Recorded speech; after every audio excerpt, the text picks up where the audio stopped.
السلام عليكم ورحمة الله وبركاته. أعوذ بالله من الشيطان الرجيم. بسم الله الرحمن الرحيم. والفجر وليال عشر والشفع والوتر والليل إذا يسر هل في ذلك قسم لذي حجر ألم تر كيف فعل ربك بعاد إرم ذات العماد التي لم يخلق مثلها في البلاد وثمود الذين جابوا الصخر بالواد وفرعون ذي الأوتاد الذين طغوا في البلاد فأكثروا فيها الفساد فصب عليهم ربك سوط عذاب إن ربك لبالمرصاد فأما الإنسان إذا ما ابتلاه ربه فأكرمه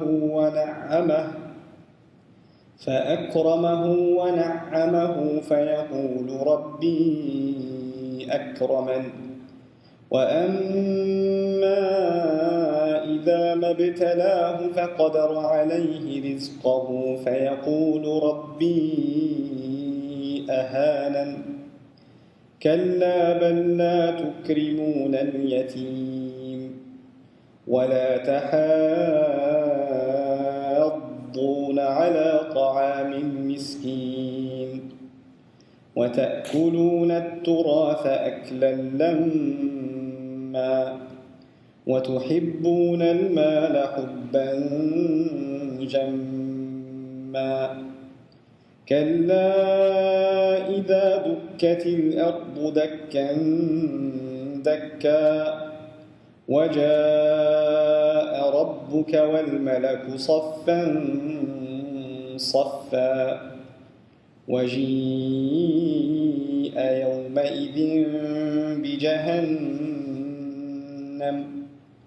يومئذ يتذكر الإنسان وأنى له الذكرى يقول يا ليتني قدمت لحياتي فيومئذ لا يعذب عذابه أحد ولا يوثق وثاقه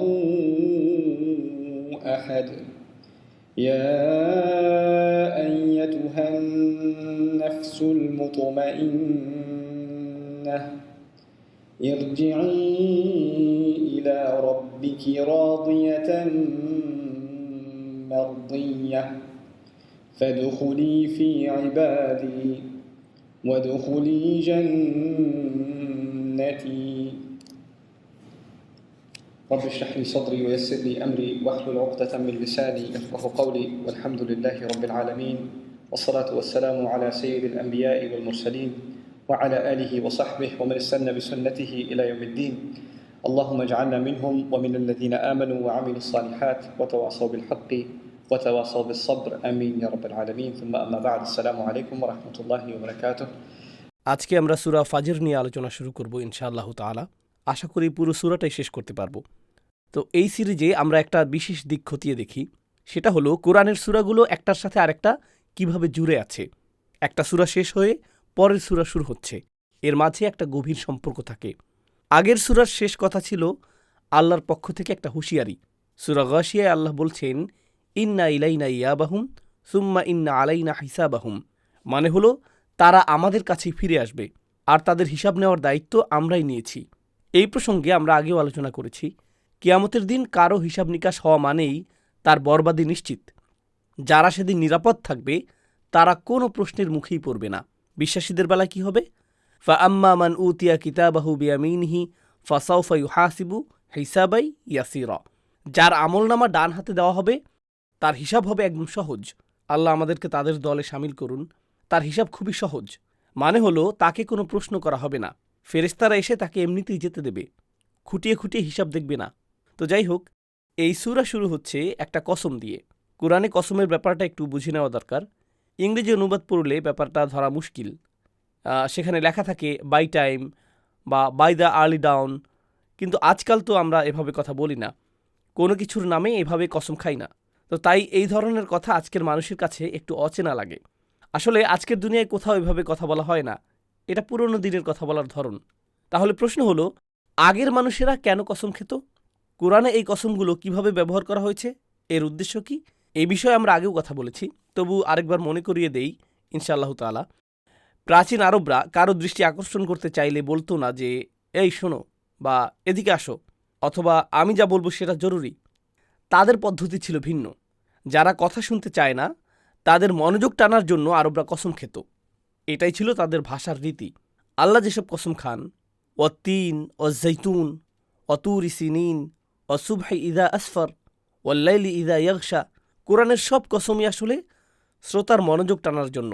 এখন থেকে যা বলা হবে সেটা খুব জরুরি, কান খাড়া করে শোনো। এটা তো একটা দিক, শ্রোতার মনোযোগ টানা।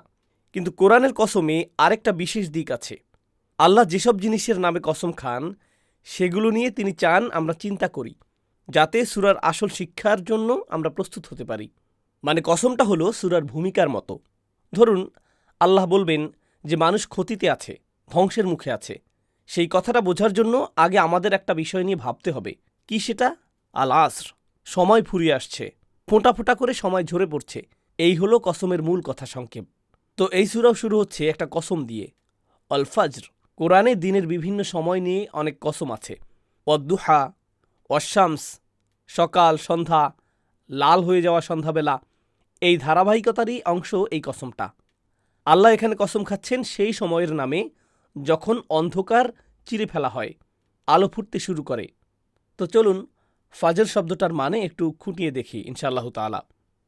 ফাজর আর এর সাথে জড়িত অন্য শব্দগুলোর একটা সাধারণ অর্থ আছে, পুরোপুরি ছিঁড়ে ফেলা, এমনভাবে ফাটিয়ে দেওয়া যে সেখান দিয়ে আলো বেরিয়ে আসে। ফজরের বর্ণনাটা আসলে এমন, রাতটাকে যেন চিরে ফেলা হয় আর সেই ফুটো জায়গা দিয়ে আলো আসতে থাকে। রাত শেষ হওয়ার প্রথম চিহ্ন, রাতের সেই প্রথম ফাটল, এটাই ফজর। হয়তো সকালের চেয়ে সবচেয়ে উজ্জ্বল সময় নয়, কিন্তু একটা আলোর রেখাই যথেষ্ট বোঝার জন্য যে উজ্জ্বলতা শুরু হয়ে গেছে, ঘটনা শুরু হয়ে গেছে। আল্লাহ দিনের এই সময়টার নামে কসম খাচ্ছেন। আরেকটা জরুরি দিক হলো, এটা জীবনের শুরু। বেশিরভাগ প্রাণী আর মানুষ, অন্তত স্বাভাবিক মানুষেরা রাতে ঘুমায়। ফজর শুরু হতেই পাখিরা কিচিরমিচির করতে থাকে, প্রাণীরা বাসা থেকে বেরিয়ে আসে।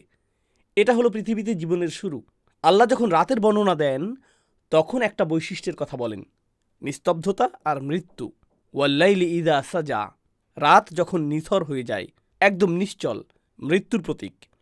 কিন্তু এখানে আল্লাহ শুরু করছেন সেই সময় দিয়ে যখন জীবন জেগে ওঠে। একজন আলিম বলেছেন একটা চমৎকার কথা, এই সময়ে প্রাণীদের কাউকে ডেকে তুলতে হয় না, আর তাদের সব আওয়াজই আল্লাহর তাসবিহ। وإن من شيء إلا يسبح بحمده ولكن لا تفقهون تسبيحهم। সব কিছুই আল্লাহর তারিফ করে, তার পবিত্রতা ঘোষণা করে, কিন্তু আমরা তাদের সেই প্রশংসা বুঝতে পারি না। তারা কিভাবে আল্লাহর তারিফ করে সেটা বোঝার ক্ষমতা আমাদের নেই।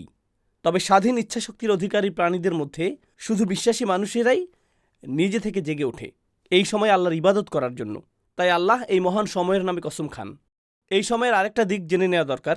অনেক মুফাসসির বলেছেন, أقسم تعالى بالفجر لما فيه من خشوع القلب في حضرة الرب। এটা সেই সময় যখন হৃদয় সবচেয়ে কাছে থাকে আর সবচেয়ে ভয় পায় তার রবের সামনে। কেন কেন এই সময় মানুষের অন্তর আল্লাহকে সবচেয়ে বেশি ভয় পায়? প্রথম কথা হলো, বান্দা এই সময় উঠেছে কোনো দুনিয়াবী কারণ ছাড়াই। অফিসে যেতে হবে না, ঘরের কাজ নেই, রান্না করতে হবে না, পরিষ্কার করতে হবে না, কিছুই না। একমাত্র কারণ হলো আল্লাহর সামনে দাঁড়ানো। কোনো কাজের চিন্তা এখনও মাথায় ঢোকেনি। ফলে এই সময়ে অন্তর থাকে সবচেয়ে সজাগ আল্লাহর উপস্থিতি সম্পর্কে। আরেকজন আলিম বিকাই লিখেছেন, আল্লাহ যখন সকালের সময় নিয়ে কসম খান তখন আসলে ইশারা করেন মৃত্যুর পরের জীবনের দিকে। রাত ছিল মৃত্যু আর ফজর হলো জীবনের শুরু। প্রতিদিনের ফজর দিয়ে আল্লাহ মনে করিয়ে দেন যে তিনি মৃত্যু থেকে জীবন বের করে আনতে পারেন। ঘুমানোর সময় আর ঘুম থেকে ওঠার সময় আমরা যে দোয়া পড়ি সেটা নিয়ে ভাবুন। ঘুম থেকে উঠে আমরা বলি না যে আল্লাহর প্রশংসা যিনি আমাদের ঘুম থেকে জাগিয়ে দিলেন, বরং বলি আহিয়ানা বাদামা আমাতানা, তিনি আমাদের জীবিত করলেন মৃত্যুর পরে। দেখেন, রাতের ঘুমকে আমরা মৃত্যুর সাথে তুলনা করছি, আর জেগে ওঠাকে, যেটা ফজরের সময় হওয়ার কথা, জীবনের সাথে তুলনা করছি। তাহলে এটা আসলে পুনরুত্থানের কথা মনে করিয়ে দেয়। ইমাম শাওকানি লিখেছেন, لأنه وقت انفجار الظلمة عن النهار من كل يوم. প্রতিদিন এই সময়ে অন্ধকার সরে যায়, ছিঁড়ে ফেলা হয়। ফারুক হুসাইনও তার তারতিবুস সুয়ার বইয়ে লিখেছেন, এখানে ফজরের উল্লেখ শুধু পরপারের কথা মনে করিয়ে দেওয়ার জন্য নয়, শুধু নামাজের গুরুত্বের কথা বলার জন্যও নয়, এটা ইসলামের সূর্যোদয়ের কথাও মনে করিয়ে দেয়।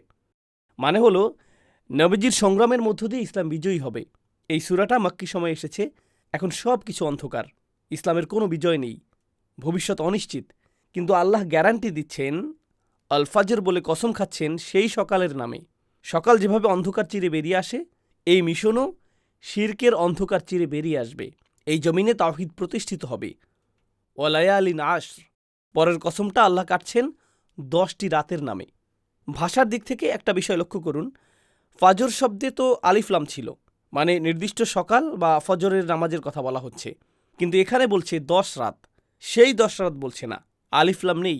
এই কারণেই এই 10 রাত কোনগুলো সেটা নিয়ে মতভেদ আছে।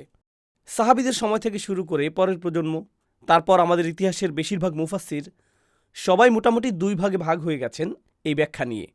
আল্লাহ কোন 10 রাতের কসম খাচ্ছেন? প্রথমেই খেয়াল করুন, আল্লাহ যদি এগুলোর নামে কসম খান তাহলে এগুলো অবশ্যই খুব জরুরি কিছু। দ্বিতীয় কথা হলো, এগুলো সূরার মূল বক্তব্যের অংশ, সূরার শিক্ষার সাথে জড়িত। এই দুটো বিষয় আমাদের মাথায় রাখতে হবে ইনশাআল্লাহ তাআলা। তো দুটো দল কি বলেন? এক দল বলেন রমাদানের শেষ 10 রাত, আরেক দল বলেন জুলহিজ্জা মাসের প্রথম 10 রাত। এই দুটোই প্রধান মত। অন্য মত আছে, কেউ বলেন মুহররমের 10 দিন।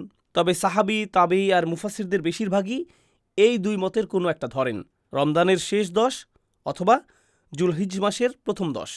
এগুলোর গুরুত্ব নিয়ে কথা বলার আগে যে কোনো মাসের শেষ 10 বা প্রথম 10 দিন নিয়ে একটু বলি। ইসলামী চন্দ্র ক্যালেন্ডারে যে কোনো মাসের প্রথম 10 আর শেষ 10 দিনেই চাঁদের পরিবর্তন সবচেয়ে স্পষ্ট দেখা যায়। চাঁদ প্রতিদিন বদলায়, কিন্তু প্রথম 10 দিন আর শেষ 10 দিনেই বদলটা চোখে পড়ে সবচেয়ে বেশি। মাঝের 10 দিনে বদলায় বটে, কিন্তু সেটা আসলে এত সহজে চোখে পড়ে না। ছোট ছোট পরিবর্তন, বড় পরিবর্তনগুলো ঘটে প্রথম 10-এ আর শেষ 10-এ। তার মানে এই কসম রাতের কথা বলছে বটে, নির্দিষ্ট কিছু রাতের কথা, যা আমরা আলোচনা করব সামনে। কিন্তু সূরার শুরুর থিমটাও চলমান রাখছে। সূরা শুরুই হয়েছিল আকাশের দিকে মনোযোগ দিয়ে, কারণ আকাশের দিকে না তাকালে তো বুঝবেন না ফাজর হয়েছে কিনা। চাঁদের অবস্থান সবচেয়ে বেশি বদলায় যে 10 রাতে, সেই রাতগুলোর নামে আল্লাহ কসম খাচ্ছেন। রাতের একটা বিশেষ বৈশিষ্ট্যের দিকেও ইশারা করছেন এখানে। এই প্রসঙ্গে ইসলাহি রহমাহুল্লাহ বলছেন, রাতের এই পরিবর্তন দিয়ে আসলে আল্লাহ আমাদের শেখাচ্ছেন অনিবার্য বিষয় সম্পর্কে। ফজরের সময় আকাশ পুরো উজ্জ্বল থাকে না, হালকা আলো থাকে, কিন্তু আপনি নিশ্চিত জানেন পূর্ণ দিন সামনে আসছে। মাসের প্রথম রাত চিকন চাঁদ দেখলে জানেন এটা মোটা হতে থাকবে। 20 তারিখের রাতে মোটা চাঁদ দেখলে জানেন এটা চিকন হতে থাকবে, ক্ষয় হতে থাকবে। মানে আপনার ধারণা আছে সামনে কি আসছে।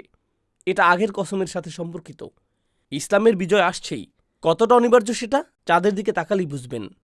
এবার নির্দিষ্ট করে কথা বলি এই ব্যাখ্যাগুলো নিয়ে। জুলহিজ্জা মাসের প্রথম 10 রাত আর রমজানের শেষ 10 রাত। অনেক মুফাসসির এই রাতগুলোর বারাকা নিয়ে লিখেছেন। আপনারা জানেন এই কথাগুলো। রমাদানের শেষ 10 রাত সবচেয়ে বারাকাময়, বিশেষ করে আল্লাহর ক্ষমা পাওয়ার জন্য, জান্নাত পাওয়ার জন্য। জুলহিজ মাসের প্রথম 10 রাতও তেমনি। হজ করছেন না করছেন সেটা আলাদা কথা, হজ অবশ্যই সবচেয়ে বারাকাময় ইবাদতের একটা, কিন্তু এই দিনগুলোতে রোজা রাখার জন্য উৎসাহ দেওয়া হয়েছে, কুরবানি করার কথা বলা হয়েছে। এই মহান ইবাদতের সাথে আমরা সবাই যুক্ত থাকব। নফল ইবাদত আর রোজার জন্য সবচেয়ে বারাকাময় দিনগুলোর মধ্যে এগুলো অন্যতম। আশ্চর্যের বিষয় হলো, এই সূরার শেষে আল্লাহ জান্নাতে মানুষদের কথা বলেছেন, আর শুরুতেই বলেছেন সেই দিনগুলোর কথা যেগুলোতে জান্নাত অর্জন করা সবচেয়ে সহজ। জুলহিজ্জা মাসের প্রথম 10 দিন আর রমজানের শেষ 10 দিনে। তবে এখানে আরও কিছু আছে ইনশাআল্লাহ তাআলা। রমাদানের বারাকা আর শেষ 10 রাতের বারাকা নিয়ে বেশি সময় নেব না, আপনারা বেশিরভাগই জানেন। জুলহিজ্জা মাসের বরকতও জানেন। অন্য একটা দিক থেকে দেখি বরং, নবীজি সাল্লাল্লাহু আলাইহি সাল্লামের সিরাতের দিক থেকে।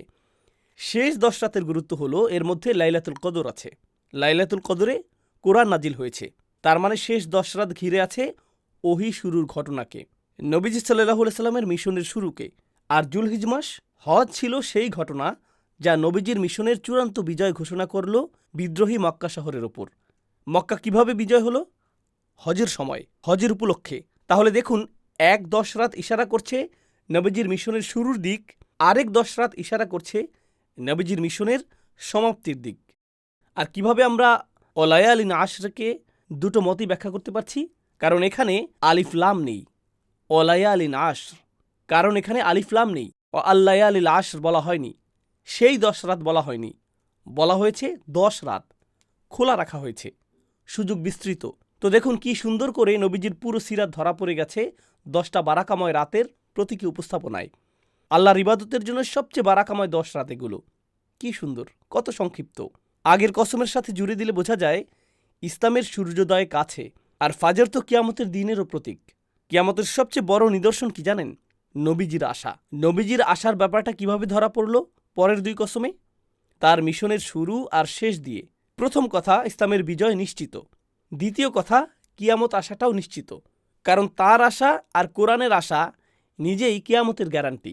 তো চলুন আরও দেখি ইনশাআল্লাহ তাআলা যে প্রথাগত তাফসিরে কি কি আছে। আলুসি রহমতুল্লাহ আলাই লিখেছেন, এগুলো জুলহিজ্জা মাসের 10 রাত, কারণ বছরের সবচেয়ে ফজিলতপূর্ণ রাত এগুলো। অন্যরা বলছেন রমজানের শেষ 10 রাত।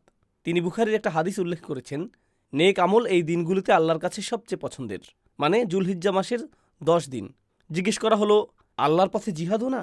জিহাদও না, শুধু সেই ব্যক্তি ছাড়া যে তার জানমাল নিয়ে বেরিয়ে গেল আর ফিরে এলো না। এবার দ্রুতই এগোবো ইনশাল্লাহ পরের কসমের দিকে। অশাফঈ ওয়াল ওয়াতর, সাধারণ অনুবাদে শাফউ আর ওয়াতর মানে জোর আর বিজোর। শাফউ আরবিতে মানে কারো সাথে থাকা। শাফাত বলতে বোঝায়, ধরুন কেউ চাকরির ইন্টারভিউ দিচ্ছে, বস আপনাকে চেনে, আপনি গিয়ে বললেন এই লোক আমার সাথে আছে, আমরা এক, এটাই শাফউ। দুটো জিনিস মিলে এক। মানুষ পাশাপাশি হাঁটলে জোড়ায় হাঁটে, এটাও শাফউ। আল্লাহ কসম খাচ্ছেন জোড়ার নামে, তারপর একক বা বিজোরের নামে। এর অনেক ব্যাখ্যা আছে, তবে ইনশাআল্লাহ তাআলা আমরা সেগুলোই দেখব যা টেক্সটের সাথে সবচেয়ে মানানসই আর বেশিরভাগ আলিম যা বলেছেন। সাহাবীদের মধ্যেও সবচেয়ে জনপ্রিয় তাফসির হলো শাফউ মানে আল্লাহর সব সৃষ্টি। ওমিন কুল্লি শাইইন খলাকনা যাওজাইন, সব কিছুই আমরা জোড়ায় জোড়ায় সৃষ্টি করেছি। পুরুষ নারী, রাত দিন, সূর্য চাঁদ, সাগর ডাঙা, অন্ধকার আলো, সবই জোড়ায়। শাফউ বলতে এই জোড়া সৃষ্টি। আর কার কোনো জোড়া নেই? আল্লাহর, তিনি একক। الوتر هو الله سبحانه وتعالى الصمد الذي لم يلد ولم يولد. অনেক সাহাবী এভাবেই ব্যাখ্যা করেছেন, আল্লাহ কসম খাচ্ছেন সৃষ্টির নামে আর নিজের নামে। অন্য ব্যাখ্যাও আছে, কেউ আগের কসমের সাথে জুড়ে দিয়েছেন শেষ 10 রাতে কিছু জোর কিছু বিজোর, মাসগুলো কখনো জোর কখনো বিজোর, তবু সবই বারাকাময়। কাতাদা রাদিয়াল্লাহু তাআলা আনহু আরও গভীরে গেছেন, ফজরের সাথে জুড়েছেন, বলেছেন শাফউ মানে প্রতিটা দিন, কারণ প্রতিটা দিন জোড়া রাত আর দিন মিলে। অতর হলো শেষ দিন, সেদিন শুধু দিন থাকবে, রাত থাকবে না, একা দাঁড়িয়ে থাকবে। সবচেয়ে গভীর ব্যাখ্যা হলো আল্লাহ সব কিছু জোড়ায় জোড়ায় সৃষ্টি করেছেন, কিন্তু জোড়ার প্রতিটা অংশ আলাদা। 2 আসলে 2 না, এক আর এক। প্রতিটা জিনিস নিজে নিজে অনন্য। আলাদা করে দেখলে প্রতিটাই অসাধারণ সৃষ্টি, কিন্তু শুধু একটা দেখলে পুরো ছবি পাবেন না। একটা দেখতে হবে, আরেকটা দেখতে হবে, তারপর দুটো একসাথে দেখতে হবে, আলাদা করেও দেখতে হবে। ধরুন সূর্যের কথা, বিশাল এক সৃষ্টি, কিন্তু সূর্যের আসল কারিশমা, তার আসল সৌন্দর্য আপনি ততক্ষণ বুঝবেন না যতক্ষণ না চাঁদের ওপর তার কি প্রভাব সেটা খেয়াল করছেন, কিভাবে তার আলো চাঁদের গায়ে ঠিকরে পড়ে। এরা একে অন্যের সাথে জুড়ে আছে। আপনি হয়তো মাটি দেখে মুগ্ধ হলেন, কিন্তু মাটি তো একা একটা জগৎ নয়। মাটির সাথে যে সাগর আছে সেটাও আপনাকে ভাবতে হবে। শুধু আকাশটাই সব না, আকাশটার সাথে জমিনও আছে, নর ও নারী। আল্লাহ যত জোড়া সৃষ্টি করেছেন তার প্রত্যেকটা জোড়া নিয়েই আলাদা করে ভাবার দরকার আছে। এখন প্রশ্ন হলো, এই কথাটা এত জরুরি কেন? আগের সূরার সাথে এর যোগসূত্রটা কোথায়? আল্লাহ সুবহানাহু ওয়া তাআলা এই কসমের মধ্যে খুব গভীর একটা কথা বলছেন। দেখুন, আগের সূরায় এমন কিছু লোকের কথা বলা হচ্ছিল যারা শেষ দিবসে বিশ্বাস করত না। তাদের যে একটা হিসাব আসছে, একটা বিচার আসছে, এটা তারা ভাবত না। তাই আল্লাহ তাদের সেই দিনের কথা মনে করিয়ে দিয়েছিলেন যেদিন তিনি তাদের হিসাব নেবেন। কিন্তু সেই কথায় তাদের কোনো লাভ হয়নি। আর যখন কথা কোনো কাজে আসে না, তখন নবীরাও তার কোনো ফল দেখতে পান না। তিনি তো সারাক্ষণ তাদের মনে করিয়ে দিচ্ছেন, কিন্তু কিছুই হচ্ছে না। এজন্য আল্লাহ আগের সূরায় তাকে বলেছিলেন, ফাযাক্কির ইন্নামা আনতা মুযাক্কির, মানে আপনি শুধু মনে করিয়ে দিন, আপনার কাজই তো মনে করিয়ে দেওয়া, ব্যাস। আপনি তো কেবল বার্তা পৌঁছাবেন, আপনি তো কেবল বার্তা পৌঁছে দেওয়ার একটা মাধ্যম, এর বেশি কিছু না। ফল আসছে না দেখে হতাশ হবেন না। এই কথাটা থেকে একদিকে নবীর কাজটা স্পষ্ট হয়, তাকে লেগে থাকতে হবে। অন্যদিকে শ্রোতাদের অবস্থাটাও ফুটে ওঠে। এই লোকগুলো একদম পণ করে বসেছে যে তারা এই উপদেশ থেকে কোনো ফায়দা নেবেই না। তাহলে এই লোকগুলোর কি হয়েছে? সমস্যাটা হলো তারা জোড়ার শুধু একটা অংশ দেখেছে, তারা শুধু এই দুনিয়াটাকেই দেখেছে, অথচ এই দুনিয়ার জীবনের সাথে তো আরেকটা জীবন জোড়া দেওয়া আছে, পরপার। জোড়ার এই অংশটার দিকে তারা তাকায়নি। আর আপনি যখনই জোড়ার একটা অংশ দেখবেন না, সব কিছু ভেঙে পড়বে। ব্যাপারটা একটু দার্শনিক শোনাতে পারে, কিন্তু ধৈর্য ধরে শুনুন ইনশাআল্লাহ। দুনিয়া আর পরপার এই জোড়ার ধারণার সাথে আমি এখন আল্লাহ আর তার সৃষ্টির সম্পর্কটা মেলানোর চেষ্টা করব। যেমন দিন রাতের জোড়া, সূর্য চাঁদের জোড়া, ঠিক তেমনই আপনি যদি এই জোরের ব্যাপারটা না বোঝেন, তাহলে আল্লাহ আর তার সৃষ্টির মধ্যকার সম্পর্কটাও বুঝবেন না। কিভাবে দুটো এত ভিন্ন জিনিস আসলে গভীরভাবে একসাথে বাঁধা, এই ব্যাপারটা আপনার মাথায় ঢুকবে না।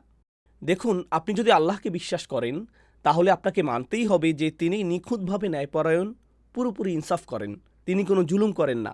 কারণ আপনি যদি বলেন তিনি অবিচার করেন, তাহলে তার একটা নিখুঁত নাম বা গুণকে আপনি কেড়ে নিলেন। আর আল্লাহর কোনো একটা কামালিয়াত বা পরিপূর্ণতাকে যদি আপনি কেড়ে নেন, তাহলে তো আপনি আল্লাহকে বিশ্বাসই করলেন না। আপনাকে আল্লাহর পরিপূর্ণতায় বিশ্বাস করতেই হবে। নাস্তিকদের সবচেয়ে বড় সমস্যাটা কী নিয়ে জানেন? তাদের সমস্যাটা হলো, তারা এসে আপনাকে বলবে, তাই নাকি আল্লাহ আছে? তাহলে দুনিয়ায় এত অবিচার কেন, এত খুনোখুনি কেন, এত রোগবালাই, এত দারিদ্র, এত নিষ্ঠুরতা কেন? অপরাধীরা কেন তাদের অপরাধ করে পার পেয়ে যায়?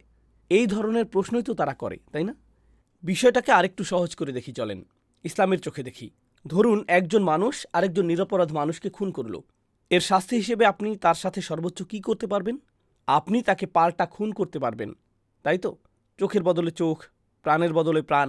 কিন্তু এবার ভাবুন তো, একজন লোক যদি 100 জনকে খুন করে, তাহলে আপনি তার সাথে সর্বোচ্চ কী করতে পারবেন? আপনি তো তাকে 100 বার খুন করতে পারবেন না। কয়বার পারবেন? একবার।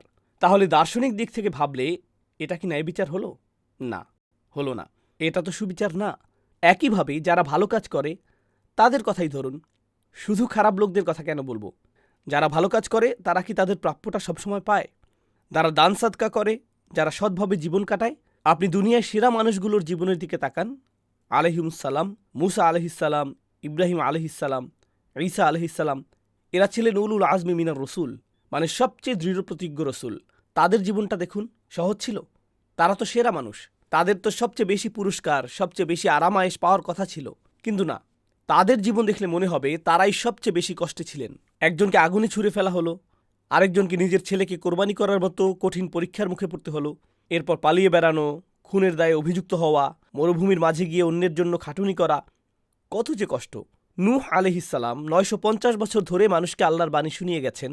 এগুলোর একটাও কি সহজ কাজ মনে হয়? তাহলে দেখুন, খারাপের দিকেও সুবিচার দেখা যায় না, আবার ভালোর দিকেও সুবিচার দেখা যায় না। কিন্তু আমরা তো বিশ্বাস করি আল্লাহ ন্যায়পরায়ণ। তাহলে এই হিসাবটা কিভাবে মিলবে? অ্যাকাউন্টিংয়ের ভাষায় বললে, এই ডেবিট ক্রেডিটের ব্যালেন্স আপনি কিভাবে মেলাবেন? এই খাতাটা আপনি কিভাবে সমান করবেন? এর একটাই উপায় আছে, শেষ বিচারের দিন। একমাত্র উপায় হলো শেষ বিচারের দিন। আপনি যদি বিশ্বাস না করেন যে আল্লাহ সেদিন ন্যায় বিচার করবেন, এবং ওই যে লোকটা 100 জনকে খুন করেছিল, সে তার প্রত্যেকটা খুনের পুরোপুরি হিসেব দেবে, তাহলে আপনি আসলে বিশ্বাসই করেন না যে আল্লাহ ন্যায়পরায়ণ। মাআজ আল্লাহ। তখন আপনার আল্লাহর উপর ইমানটাই চলে যাবে। তো আল্লাহ শুরুতে যা বললেন, আশ-শাফঈ ওয়াল ওয়াতর, এটা আসলে দুটো জিনিসের দিকে ইশারা করছে। প্রথমত সৃষ্টি জগতের দিকে আর আল্লাহর একত্বের দিকে। দ্বিতীয়ত জীবনের 2 পর্যায়ের দিকে, দুনিয়া আর আখিরাত। এখন খেয়াল করুন, আখিরাতকে যদি আপনি অস্বীকার করেন, তাহলে ন্যায় বিচারে বিশ্বাস রাখা সম্ভব না। আর ন্যায় বিচারে বিশ্বাস না থাকলে কি হয়? আল্লাহর উপর ইমানই চলে যায়, পুরো ইমানটাই উধাও হয়ে যায়। ওয়াশ-শাফঈ ওয়াল ওয়াতর। অবাক লাগে না? এত বিশাল শিক্ষা, এত গভীর কথা আল্লাহ কত সুন্দর করে, কত সংক্ষেপে ধরে দিয়েছেন। ওয়াল ফাজর ওয়ালায়ালিন আশর ওয়াশ-শাফঈ ওয়াল ওয়াতর। মাত্র এই কয়েকটা শব্দে কত কিছু। ইনশাআল্লাহ তাআলা আগের আলিমরা এই বিষয়ে যা বলেছেন সেগুলো একটু দেখি। আগে যা বললাম সেটা আবার মনে করিয়ে দিচ্ছি। আলুসি রহমতুল্লাহ লিখেছেন, أقسم بكل شيء لأن الأشياء إما زوج وإما فرد أو هو قسم بالخلق والخالق। মানে আশ-শাফঈ ওয়াল ওয়াতর দিয়ে সব সৃষ্টির কসম খাওয়া হয়েছে। আরেকভাবে বলা যায়, সব কিছু জোড়ায় জোড়ায় সৃষ্টি আর আল্লাহর একত্বের মধ্যে তুলনা করা হয়েছে। এটাই তো আমরা আগে বলেছিলাম। সেজন্যই হাদিসে পাই, فإن الله تعالى واحد وتر or witr also। এই ওয়াতরকে উইতরও উচ্চারণ করা হয়, তবে লিসানুল আরবে বলা হয়েছে আল ওয়াতর উচ্চারণটাই বেশি শুদ্ধ। এরপর তিনি বলছেন, الشفع الأيام والليالي والوتر اليوم الذي لا ليلة بعده وهو يوم القيامة أو يوم القيامة rather. মাকাতিল আসলে এটা বলেছেন, আমি তো আগেও এটা আপনাদের বলেছিলাম। উনি বলছেন আশাফি মানে জোর, দিন আর রাত। আল ওয়াতর হলো সেই দিন যার কোনো জোর নেই, কোনো দিন নেই, কোনো রাত নেই, একটাই, সেটা হলো কিয়ামতের দিন। দিন রাত না থাকার আরেকটা কারণ আছে। আমরা দিন বলি বটে, কিন্তু আসলে আমাদের বোঝার মতো দিন তো নয়, কারণ দিন রাত মাপি আমরা সূর্য আর চাঁদের অবস্থান দিয়ে, তাই না? কিন্তু শেষ দিনে কি হবে? ওয়াজুমি আশামসু আল কমর, সূর্য আর চাঁদ একসাথে হয়ে যাবে, সূর্যের আলো নিভে যাবে। ইজাশামসু কুবিরত, চাঁদ থাকবে না, সূর্য থাকবে না, চাঁদই নেই। সূর্য না থাকলে তো চাঁদের কথা বলারই কিছু নেই। তাই সেই দিনটাকে আমরা আর কোনোভাবেই মাপতে পারবো না, বুঝতে পারবো না। আরও কিছু ব্যাখ্যা আছে, পরের আলিমরা এগুলোর সমালোচনা করেছেন, তবু ইতিহাসে যেহেতু আছে বলে রাখি। একটা ব্যাখ্যায় বলা হয়েছে জোর মানে মসজিদুল হারাম আর মাদিনা, দুই পবিত্র শহর বা পবিত্র স্থান, আর ওয়াতর মানে বাইতুল মাকদিস মানে জেরুজালেম। এটা একটা মত, কিন্তু পরবর্তী অনেক আলিম এটার সমালোচনা করেছেন। যাই হোক, এই কসমগুলোর শেষটা হলো ওয়াল্লাইলি ইদা ইয়াসরি, অসাধারণ সুন্দর একটা কসম। সারা ইয়াসরি, আমি কসম খাই রাতের, যে রাত ধীরে ধীরে সরে যায়। আল্লাহ বলছেন আমি কসম খাই সেই রাতের যা আস্তে আস্তে চলে যায়।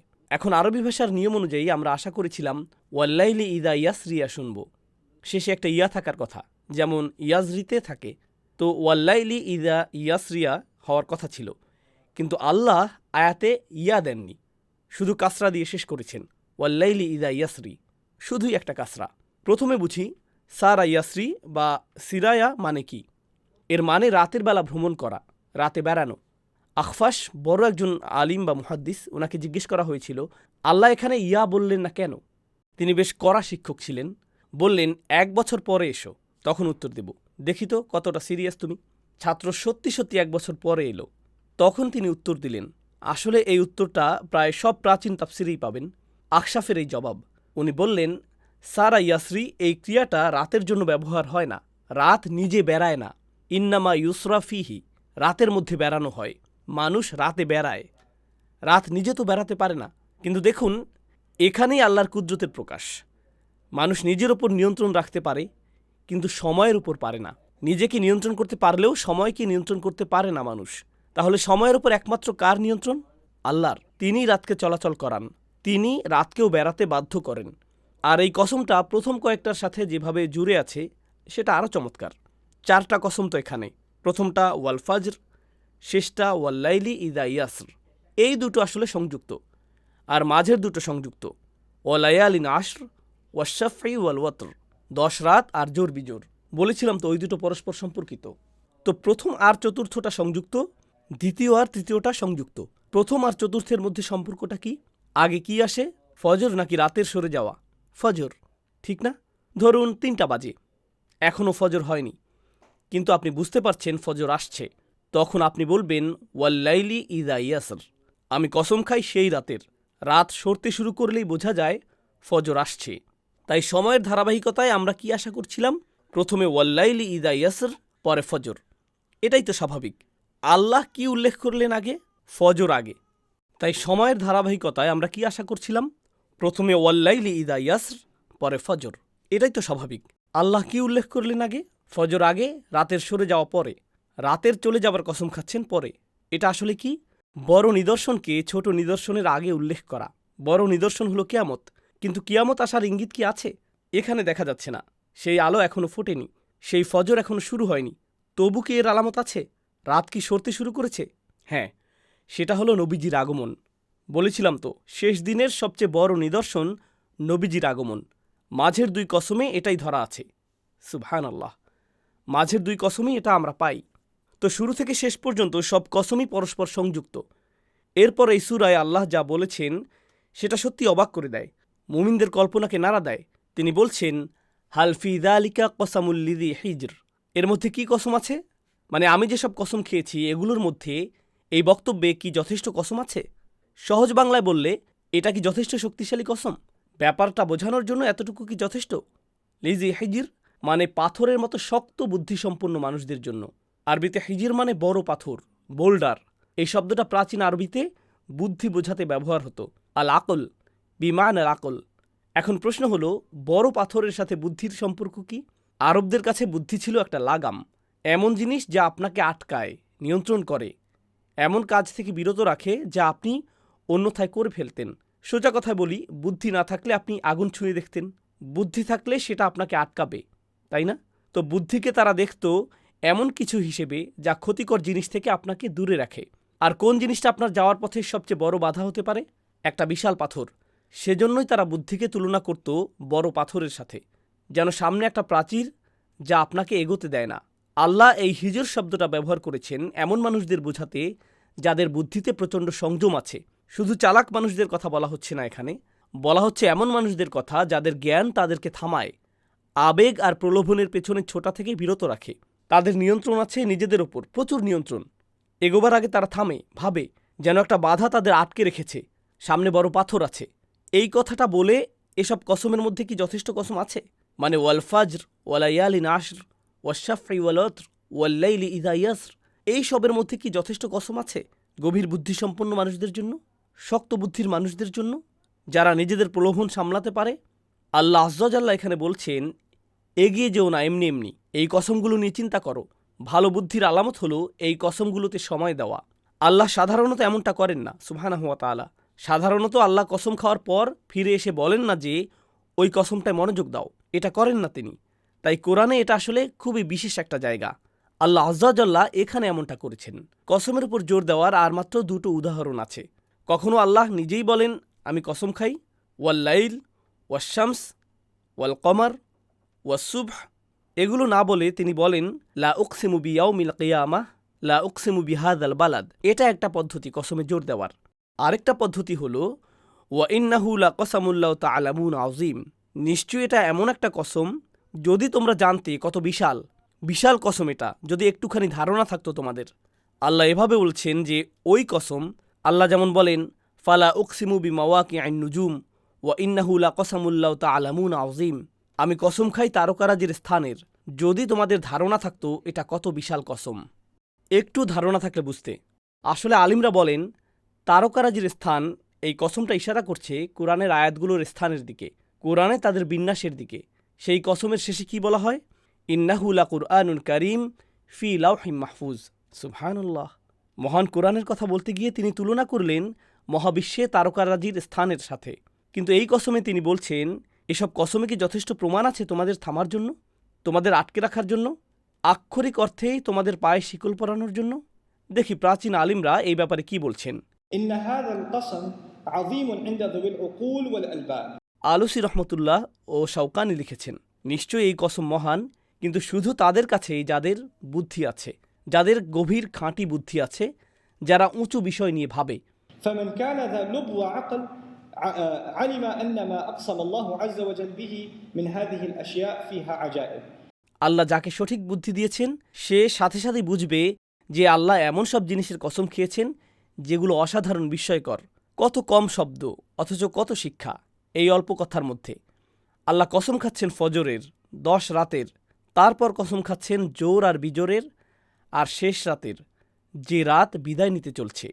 এরপর বলছেন এই সবের মধ্যে কি তোমাদের জন্য যথেষ্ট কসম আছে? মনে করিয়ে দেই, আগের সূরায় আল্লাহ কাফিরদের হুঁশিয়ারি করার চেষ্টা করেছিলেন আখিরাতের ভয় দেখিয়ে। একেবারে শুরু থেকেই হাল আতাকা হাদিসুল গাশিয়া উজুহু ইয়াওমা ইদিন খাশিয়া আমিলাতুন নাসিবা তাসলা নারাল হামিয়া তুসকা মিন আইনিন আনিয়া লাইসা লাহুম তাআমুন ইল্লা মিন দরি' লা ইউসমিনু ওয়ালা ইউগনি মিন জু'। পুরো অংশটাই হুঁশিয়ারি যারা ঈমান আনে না তাদের জন্য। শেষ দিনে কি হবে তাদের? আগের সূরায় এটাই ছিল। স্পষ্টতই তারা ওই হুঁশিয়ারিতে ভয় পায়নি। তাই একটাই পথ বাকি, গায়েবে বিশ্বাস না করলে হয়তো চোখের সামনে যা দেখে তা দিয়ে সতর্ক করা যাবে। চোখে তারা কি দেখতে পায়? দেখতে পায় ধ্বংসপ্রাপ্ত জাতিদের ধ্বংসাবশেষ, যেগুলোর পাশ দিয়ে তারা সব সময় যাতায়াত করে।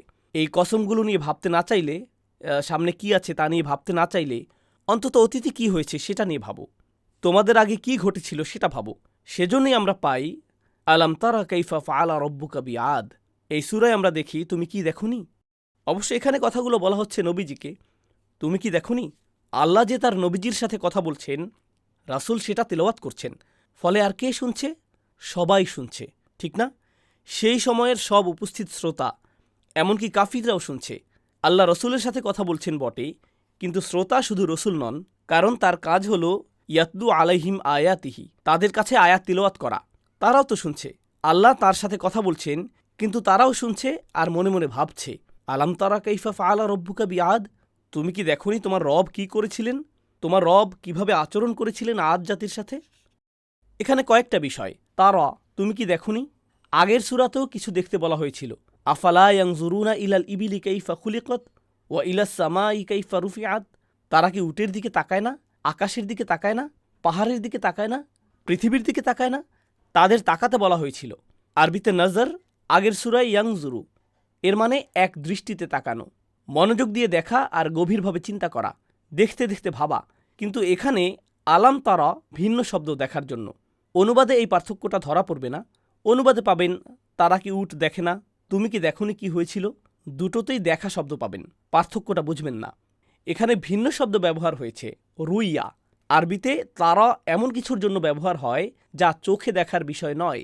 আরবদের মতে এটা আফআলুল কুলুবের অন্তর্গত, মানে হৃদয়ের ক্রিয়া। এর অর্থ হলো এটা শারীরিক কাজ নয়, হৃদয়ে আর মনে সংঘটিত কাজ। বুঝলেন? তাই এখানে বলা হচ্ছে, তুমি কি ভাবনি, তুমি কি চিন্তা করনি তোমার রব আদ জাতির সাথে কি ব্যবহার করেছিলেন?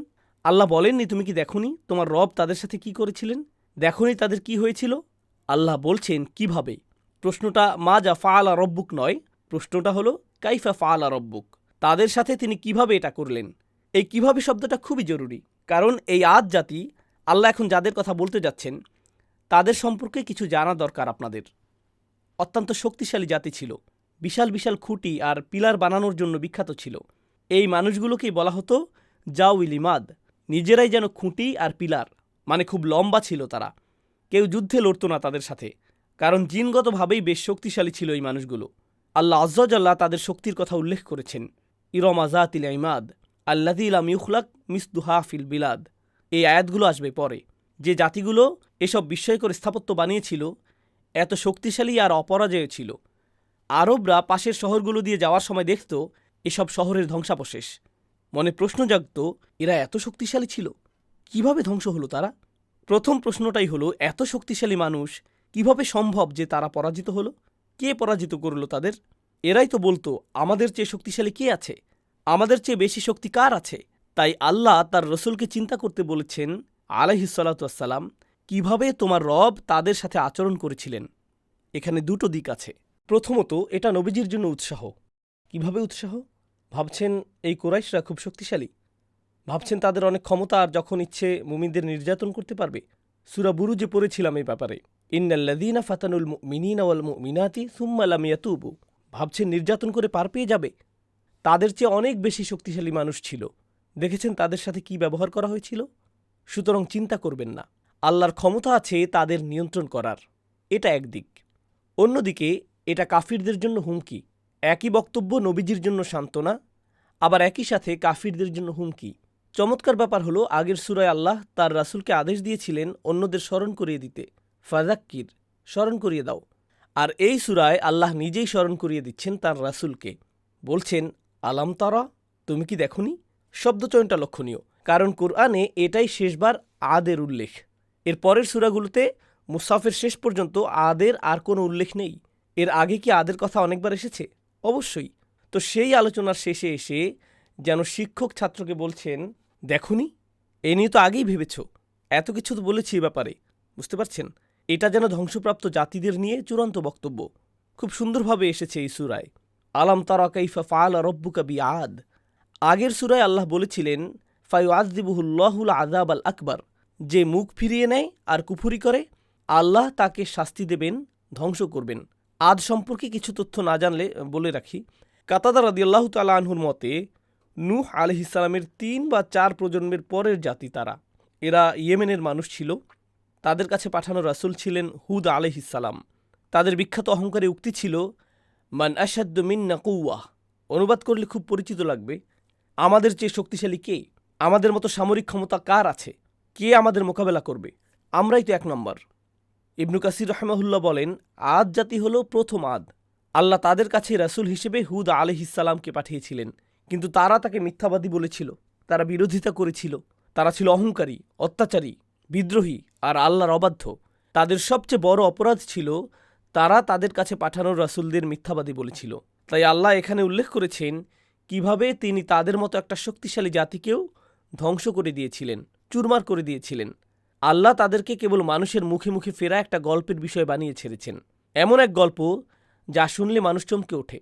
আর তাদের ধ্বংস হয়ে যাওয়া শহরগুলোর পাশ দিয়ে যাওয়ার সময় মানুষ ভয়ে কেঁপে ওঠে। এরপর আল্লাহ আদ জাতির আগের প্রজন্মের নাম উল্লেখ করেছেন। আলাম তারা কাইফা ফাআলা রাব্বুকা বিআদ ইরমা যাতিল ইমাদ। কেউ কেউ বলেন ইরাম হলো আদ জাতির আগের প্রজন্ম, তাদের পূর্বপুরুষ। আবার কেউ বলেন ইরাম আসলে আদ ও সামুদ দুই জাতির পূর্বপুরুষ, তবে বংশের দিক থেকে তারা আদ জাতির বেশি কাছের ছিল। আরেকটা মতে ইরাম হলো তাদের গোত্রের প্রতিষ্ঠাতার নাম, যিনি প্রথম রাজত্ব শুরু করেছিলেন, তাই তাদের নাম হয়েছে ইরাম। ইরাম শব্দের আক্ষরিক অর্থ হলো পাথর দিয়ে কোনো চিহ্ন বা প্রতীক তৈরি করা। ইরমা যাতিল ইমাদ অর্থাৎ ইরাম জাতি যারা ছিল স্তম্ভের অধিকারী। এর একটা মানে হতে পারে তাদের শারীরিক গঠন ছিল পিলারের মতো শক্তিশালী। আরেকটা মানে হতে পারে তারা বড় বড় পিলার ও স্তম্ভ বানাতে পারত। এমনকি তাদের ধ্বংসের পরেও আরবের লোকেরা তাদের বানানো বিশাল বিশাল পিলার দেখতে পেত। ইমাম শাওকানি রাহমাহুল্লাহ লিখেছেন, আদ ও সামুদ জাতির ঘটনা আরবদের কাছে খুবই পরিচিত ছিল, কারণ তাদের বাসস্থান ছিল আরবদের বাসস্থানের পাশেই। তাই আল্লাহ বারবার নবীজিকে আদ ও সামুদ জাতির ইতিহাস মনে করিয়ে দিচ্ছেন, যাতে আরবরা শিক্ষা নিতে পারে। অন্য অনেক নবীর উম্মতকে যখন আজাবের ভয় দেখানো হতো, তারা বলতো, আমরা তো এমন কিছু কখনো দেখিনি, পারলে নিয়ে এসো তোমার আজাব। কিন্তু আরবরা এই কথাটা বলতে পারত না, কারণ তাদের চোখের সামনেই আদ ও সামুদ জাতির ধ্বংসাবশেষ ছিল। তারা চাইলেই সেই ধ্বংস হয়ে যাওয়া শহরগুলো ঘুরে দেখতে পারত। সুবহানাল্লাহ। ইসলাম কবুল করার জন্য এটাও তাদের জন্য একটা বড় সুযোগ ছিল। এছাড়া আল্লাহ এখানে ফেরাউনের কথা বলবেন, কারণ আরবরা আহলে কিতাবদের কাছ থেকে ফেরাউনের ঘটনা প্রায়ই শুনত। তাই আদ, সামুদ আর ফেরাউন এই তিন জাতির কথাই তাদের জানা ছিল, আর এই তিন জাতির কথাই কোরআনে বারবার ঘুরে ফিরে এসেছে। ইসলাম পূর্ব আরবের এক কবি কাইস ইবনু রাকিয়াতের কবিতায়ও ইরাম নামের উল্লেখ পাওয়া যায়। তার মানে এই নামটা আরবদের কাছে নতুন ছিল না। কবি বলছেন তারা আদকে চেনে আর তারও আগের ইরামকে চেনে। এর মানে ইরাম হলো আদ জাতিরও আগের প্রজন্ম। এরপর আল্লাহ বলছেন আল্লাতী লাম ইউখলাক মিসলুহা ফিল বিলাদ, অর্থাৎ যাদের মতো শক্তিশালী জাতি আর কোনো শহরে সৃষ্টি করা হয়নি। প্রথমে বিলাদ শব্দটার কথা বলি। আরবিতে শহরের জন্য বিভিন্ন শব্দ আছে। বিলাদ আর মাদিনা আলাদা। বিলাদ বা বালাদ বলা হয় এমন শহরকে যার সীমানা নির্ধারিত আর যে শহর নিজের সীমানা রক্ষা করতে প্রস্তুত, এটাই বালাদ। আরও শব্দ আছে, যেমন মিসর। মিসর হলো এমন শহর যার বাইরে সুরক্ষিত দেয়াল আছে অথবা নিচু জায়গায় অবস্থিত, ফলে শহরে ঢুকতে হলে কিছু পার হয়ে যেতে হয় বা নিচে নামতে হয়। এটাকে বলে মিসর। মিশরের মিসর নয়, সেটাই কখনো তানউইন হয় না। আরবি শব্দ মিসরের কথা বলছি।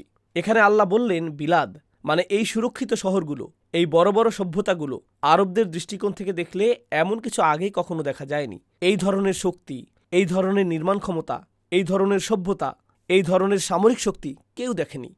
তুমি কি দেখনি আল্লাহ তাদের সাথে কি করেছেন? দেখনি কিভাবে ধ্বংস হয়েছে তারা? আল্লাতী লাম ইউখলাক মিসলুহা ফিল বিলাদ ওয়া সামুদ আল্লাযীনা জাবুস সাখরা বিল ওয়াদ। সামুদ আরও এক ধাপ এগিয়ে গিয়েছিল।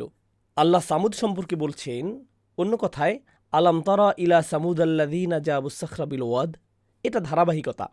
আদের পরে সামুদের ঘটনাও কি দেখনি? সামুদের কাছে কোন রসুল এসেছিলেন? সালিহ আলাইহিসসালাম। জানেন তো, এই সামুদ জাতি সম্পর্কে আল্লাহ বলছেন আল্লাযীনা জাবুস সাখর। সাখর মানে বিশাল পাথর, প্রকাণ্ড বোল্ডার। শুধু পাথর নয়, পাহাড় কখনো কখনো শুধু মাটি হয়, তাই না? উপরে পাথর থাকে কিন্তু পুরোটা পাথর নয়। কখনো ভাঙা পাথর থাকে, কিন্তু দেখেছেন কখনো এমন এলাকা বিশাল বিশাল পাথরের চাই একটার পর একটা? এগুলোই সাখর। আরবিতে খোদাই করা, কাঠে খোদাই, ধাতুতে খোদাই, এমনকি পাথরে খোদাই, ছোট যন্ত্র দিয়ে একটু একটু করে খোদাই করা বা ঘষা, এটাকে বলে নাহাত। কিন্তু তারা নাহাত করেনি। আল্লাহ বলছেন জাবু। জাবু মানে সরাসরি ফুটো করে দেওয়া, ফাটিয়ে দেওয়া। কোনটায় বেশি শক্তি লাগে, ঘষা মাজা নাকি ফুটো করা, ফাটিয়ে দেওয়া, ভেঙে ফেলা? শক্তিশালী শব্দটাই ব্যবহার করা হয়েছে। আল্লাহ দেখাচ্ছেন সামুদ সাধারণ পাথর খোদাইকারী ছিল না। তাদের ক্ষমতা ছিল পাথর ফাটিয়ে দেওয়ার, সরাসরি ফুটো করে দেওয়ার, পাথরের ভিতর দিয়ে চলে যাওয়ার।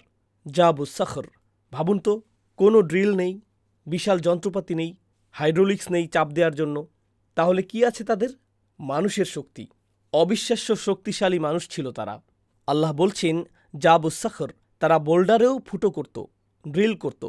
আরেকটা দিক, জাব মানে ফাটানো, ভাঙা, ফুটো করা, তারপর চূড়ান্ত আকার দেওয়া, মানে কঠিন পরিশ্রমের পর শেষে একটু ঘষামাজাও করত, ফিনিশিং টাচ দিত তারা। বিল ওয়াদ, উপত্যকায়। আরবিতে ওয়াদ শুধু উপত্যকা নয়, উপত্যকা মানে পাহাড়ের মাঝে নিচু জায়গা, কিন্তু ওয়াদ বলা হয় যেখানে পানি প্রবাহিত হয়। এ থেকে আমরা জানতে পারি তাদের জায়গায় সেচ ব্যবস্থা ছিল। মরুভূমিতে বৃষ্টি হলে কিছু জায়গায় পানি জমে, পানি দাঁড়িয়ে থাকলে হ্রদ বা জলাশয় হয়। স্বাভাবিকভাবেই মানুষ সেখানে তাঁবু ফেলবে। তো এই মানুষদের এমন জায়গা ছিল যেখানে সেচ ব্যবস্থা ছিল।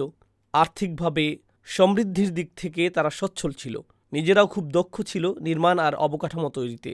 অনেক মুফাসসিরের মতে আল ওয়াদ বলতে ওয়াদিল কুরা বোঝানো হয়েছে। ইসলামের আগের আরব সাহিত্যে উপত্যকা বললে বোঝাতো ধ্বংসপ্রাপ্ত শহরগুলোর উপত্যকা। তো তুমি কি দেখনি তারা এই ওয়াদে অবিশ্বাস্য খোদাই কাজ করেছিল? তাদের যেভাবে বর্ণনা করা হয়েছে, দেখি শাওকানি রহমাহুল্লাহ কি লিখেছেন। তারা সালিহের জাতি, তাদের পূর্বপুরুষের নামে নামকরণ করা হয়েছে। সামুদ বিন আবির বিন ইরাম বিন সাম বিন নূহ, তিনি তাদের বংশপরম্পরা টেনে নিয়ে গেছেন। শেষ নাম কি শুনলেন? নূহ আলাইহিসসালাম। মাঝখানে ইরামও শুনলেন। শাওকানির মতে সামুদ আসলে আদেরই পরবর্তী বংশধর। আরও উপরে গেলে ইরামের বংশধর, আরও আগে গেলে নূহ আলাইহিসসালাম, আর যারা বেঁচে গিয়েছিল তাদের বংশধর। এই জাতিগুলো সামুদ আল্লাযীনা জাবুস সাখরা বিল ওয়াদ, আর সবশেষে অফিরাউন আদিল আওতাদ। এটা যেন চূড়ান্ত পর্যায়। ফিরাউন মানে খুঁটির অধিকারী, আক্ষরিক অর্থেই তাই খুঁটির মালিক। এই তিনটা জাতির কথা জানলাম এই সূরায়। আদ, যাদের ইরামও বলা হয়, তারপর সামুদ, এখন ফিরাউন।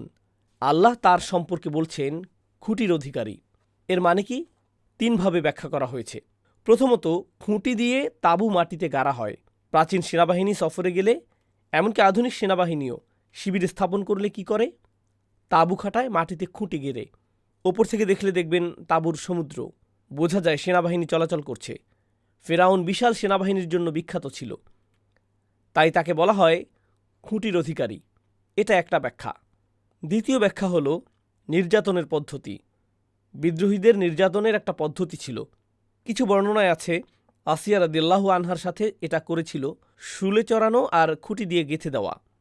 কাঠের তক্তায় আক্ষরিক অর্থেই খুঁটি দিয়ে গেঁথে দিত, হাত পা কাঠে পেরেক দিয়ে আটকে দিত। এটা ছিল তার নির্যাতনের পদ্ধতি। কোরআনে আমরা পাই তোমাদের সবাইকে শুলে চড়াবো, হাত কেটে ফেলবো। হাত পা কাটা হতো, তারপর বাকি শরীর শুল কাষ্ঠে গেঁথে দেওয়া হতো। নির্যাতনের জন্য সে পরিচিত ছিল। তৃতীয়ত, প্রাচীন মিশরের ইতিহাস আর হায়ারোগ্লিফিক্স দেখলে দেখবেন ফারাওরা নির্মাণ কাজে গর্ব করত। তাদের রাজা, সেনাপতি, মন্ত্রীদের অনেক ছবিতে দেখা যায় হাতে খুঁটি বা হাতুড়ির মতো কিছু ধরে আছে। নির্মাণ ক্ষমতার জন্য পরিচিত ছিল তারা। লক্ষ্য করুন, তিনটা জাতিরই কোনো না কোনোভাবে নির্মাণ বা শক্তিশালী নির্মাণের সাথে সম্পর্ক আছে। আদের আছে ইরমাজাতিল ইমাদ, স্তম্ভ; সামুদের জাবুস সাখর, পাথর ফুটো করা; ফিরাউনের আওতাদ। সবাই চমৎকার নির্মাতা ছিল। আরবদের জন্য এটা শোনা জরুরি কেন? কারণ তারা তো নির্মাতাই নয়, একেবারেই নয়। আল্লাহ যে জাতিগুলো ধ্বংস করেছেন তারা আরবদের চেয়ে অনেক বেশি সক্ষম ছিল। অথচ আরবরা ভাবছে এই নবীর বিরুদ্ধে বিদ্রোহ করে পার পেয়ে যাবে। এই জাতিগুলোর উল্লেখ করে আল্লাহ তাদের আওকাত বুঝিয়ে দিয়েছেন, ঠিক জায়গায় বসিয়ে দিয়েছেন।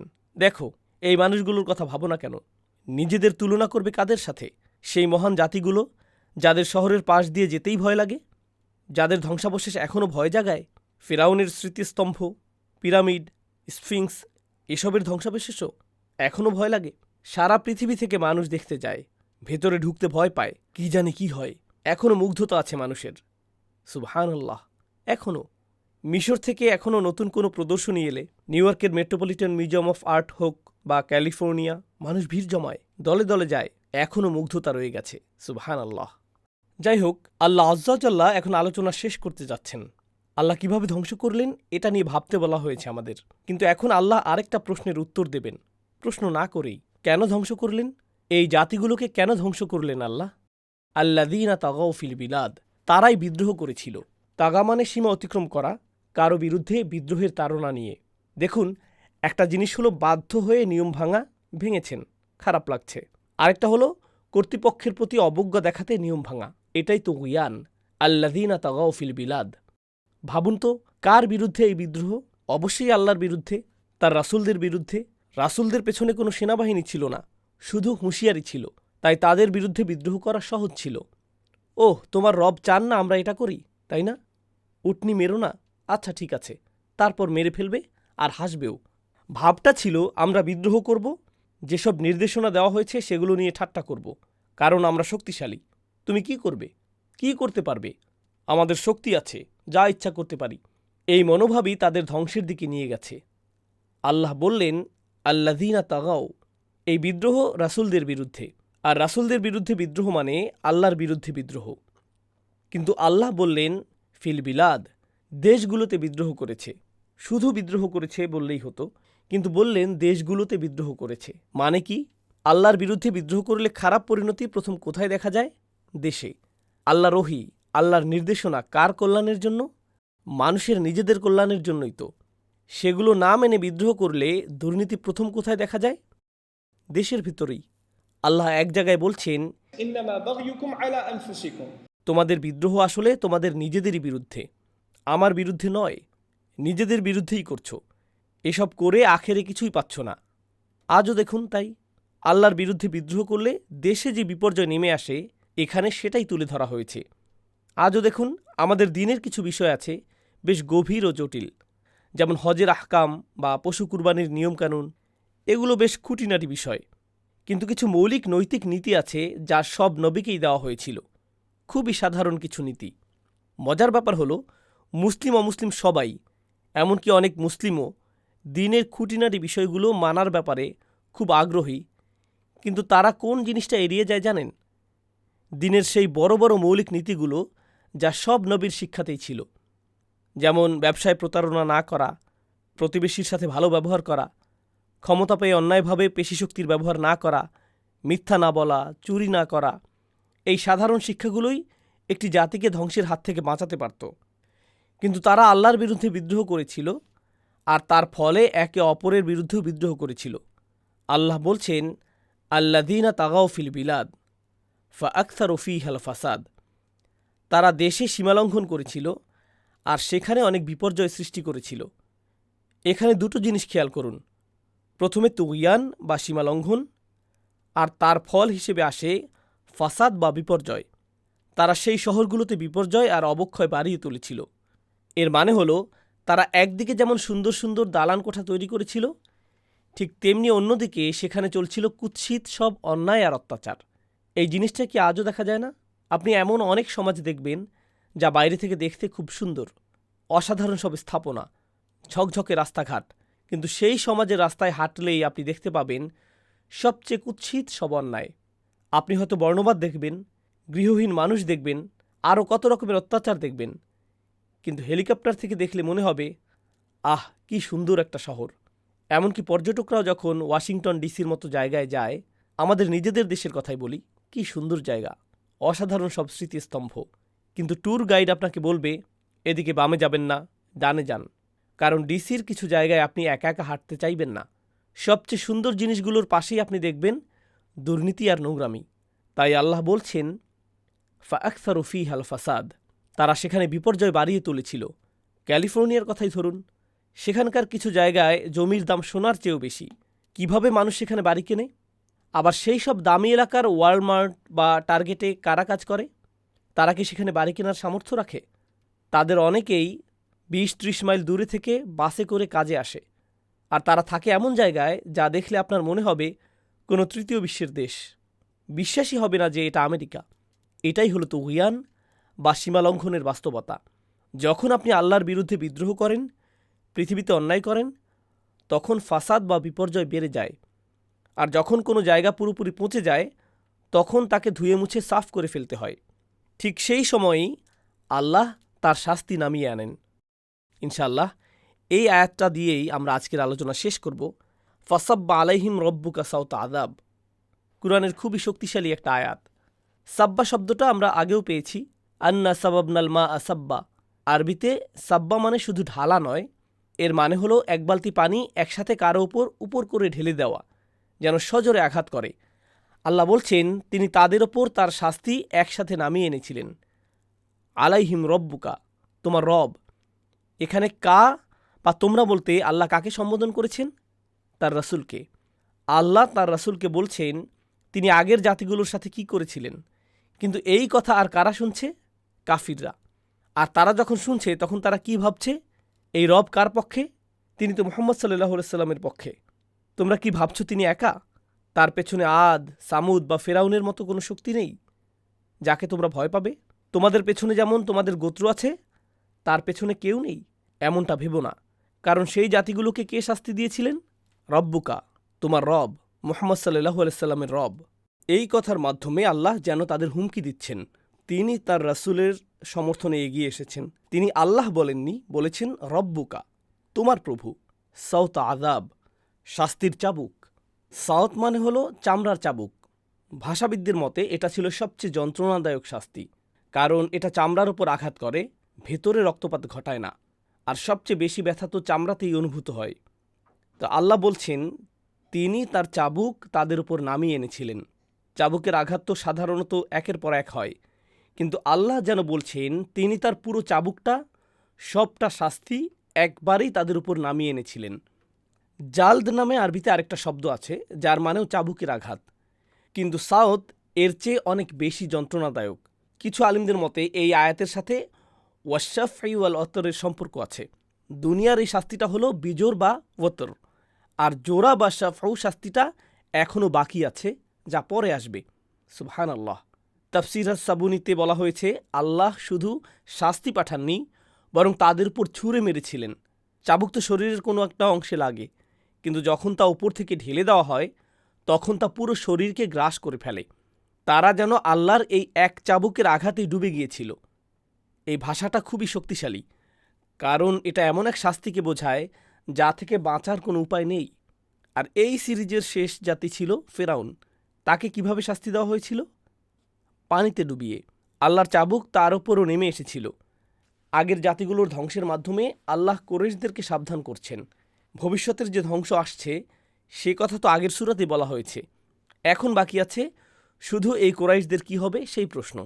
আল্লাহ পরের আয়াতে বলছেন ইন্না রব্বাকা লাবিল মিরসাদ, তোমার রব ওত পেতে আছেন। মিরসাদ মানে হলো এমন জায়গায় লুকিয়ে থাকা যেখান থেকে শত্রুকে পাহারা দেওয়া যায়। আর যেই মুহূর্তে শত্রু সবচেয়ে দুর্বল অবস্থায় থাকে ঠিক তখনই আক্রমণ করা যায়। আল্লাহ যেন বলছেন কুরাইশদের নিয়ে তুমি যে চিন্তা করছো তাদের আক্রমণ করার জন্য আল্লাহ ইতিমধ্যেই প্রস্তুত হয়ে আছেন। সুবহানাল্লাহ। পানিশমেন্ট তৈরি, যে কোনো মুহূর্তে নেমে আসবে। কিন্তু খেয়াল করুন, আল্লাহ বলেননি তাদের জন্য ওত পেতে আছেন। তিনি কাদের জন্য অপেক্ষা করছেন সেটা সরাসরি বলেননি। তাই হুমকিটা আছে, কিন্তু পুরোপুরি নির্দিষ্ট করে বলা হয়নি। একটা হুমকির কার্যকারিতা কমে যায় যখন দায়িত্বটা অনেকের মধ্যে ভাগ হয়ে যায়।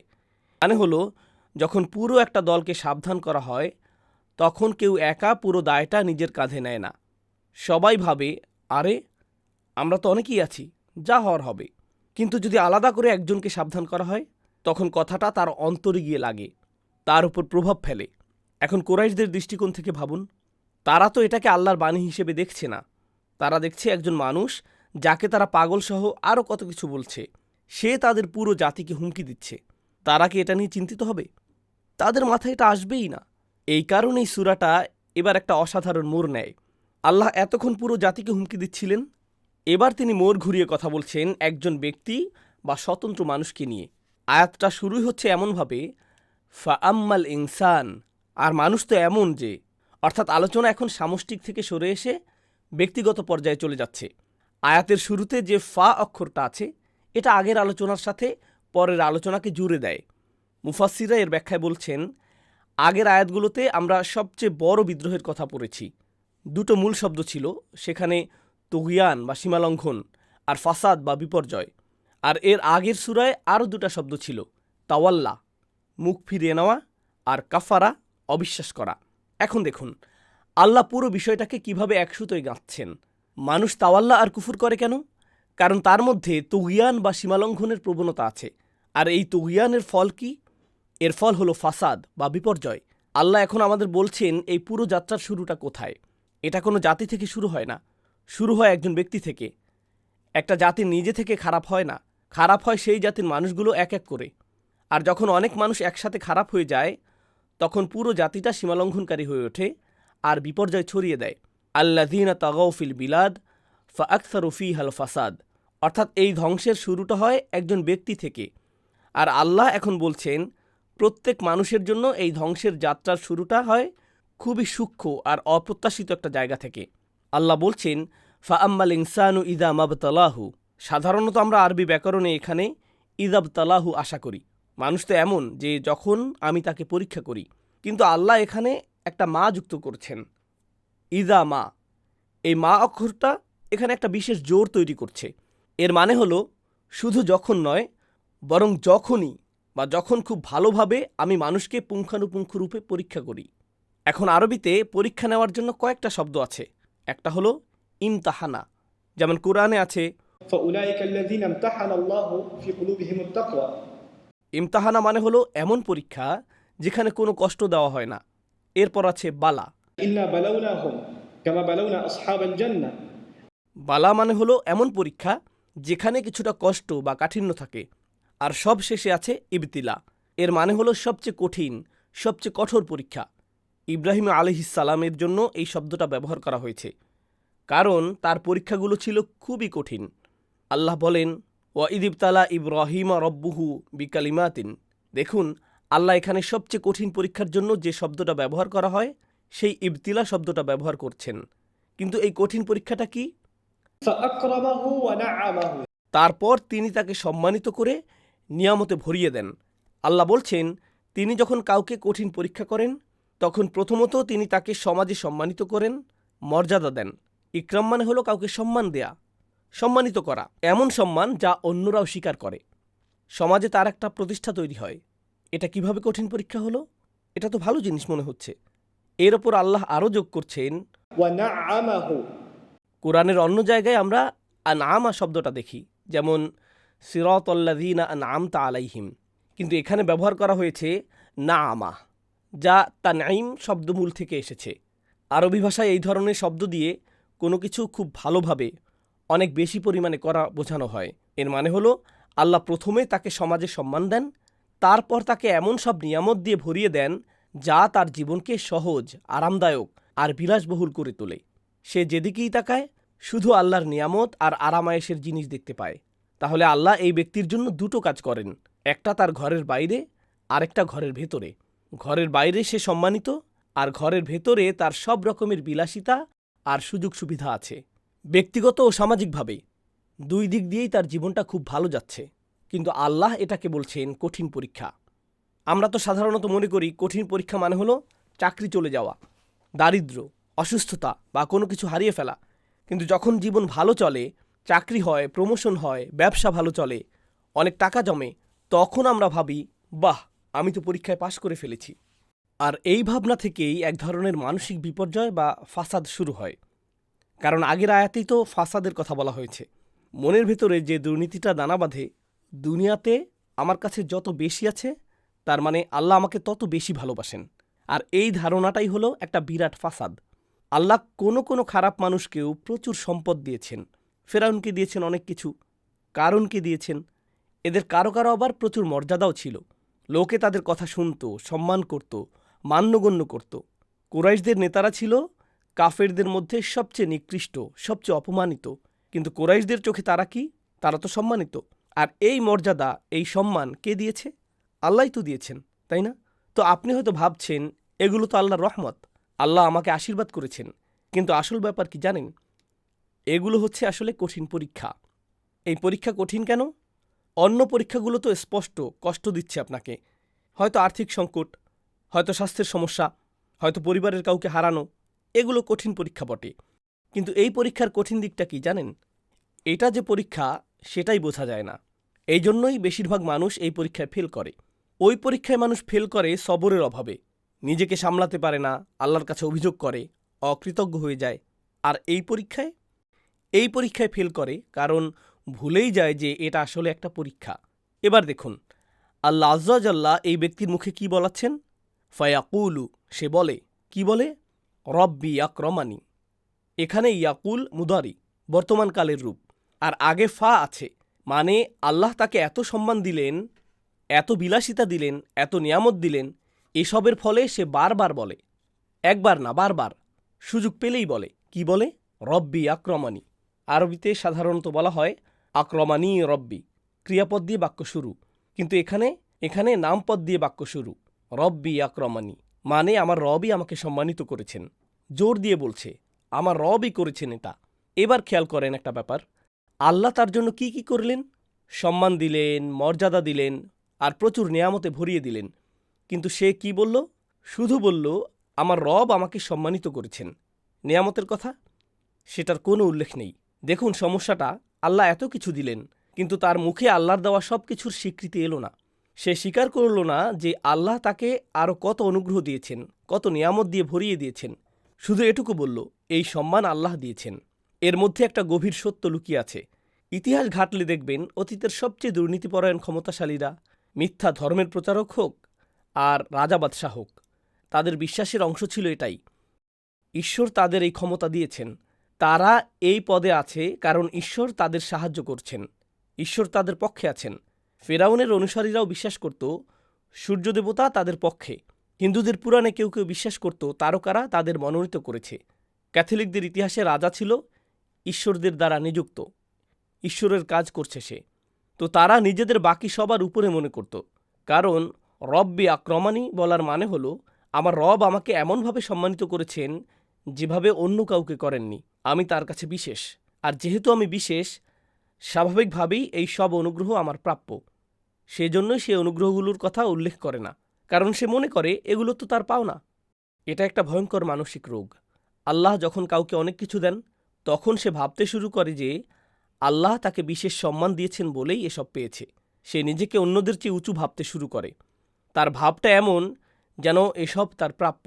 সে কিন্তু এখানে আল্লাহর কথাই বলছে, রব্বি, আমার রব বলছে। কিন্তু এখানে রবের উল্লেখটা বিনয়ের কারণে নয়, বরং অহংকার থেকে। আমার রব আমাকে সম্মানিত করেছেন, এই কথার মধ্যে একটা আত্মম্ভরিতা লুকিয়ে আছে। এবার আল্লাহ ঠিক এই মানুষটার অন্য একটি অবস্থার কথা বলছেন, ওয়া আম্মা ইদা মাবতালাহু, যখন তাকে কঠিনভাবে পরীক্ষা করি। এখানেও কিন্তু সেই একই মানুষের কথা বলা হচ্ছে। আল্লাহ বলছেন এবার আমি তাকে কিভাবে পরীক্ষা করি? ফাকাদার আলাইহি রিজকাহু, তখন তার রিজিক সংকুচিত করে দেই। কদারা শব্দটির আক্ষরিক অর্থ হল হিসাব করে দেওয়া বা পরিমাপ করে দেওয়া। আল্লাহ এখানে বলছেন যখন আমি তার রিজিকের হিসাবটা পাল্টে দেই, অর্থাৎ তার সম্পদ কমে যাওয়াটা আল্লাহর দেওয়া রিজিকেরই একটা অংশ। যখন তার অনেক টাকা ছিল, সেটাও তার জন্য লেখা ছিল। আবার যখন সে তার সম্পদ হারায়, সেটাও তার জন্য লেখা ছিল। আল্লাহ তাকে যা কিছু দিয়েছেন বা কেড়ে নিয়েছেন, এর সবটাই লেখা ছিল আগে থেকে।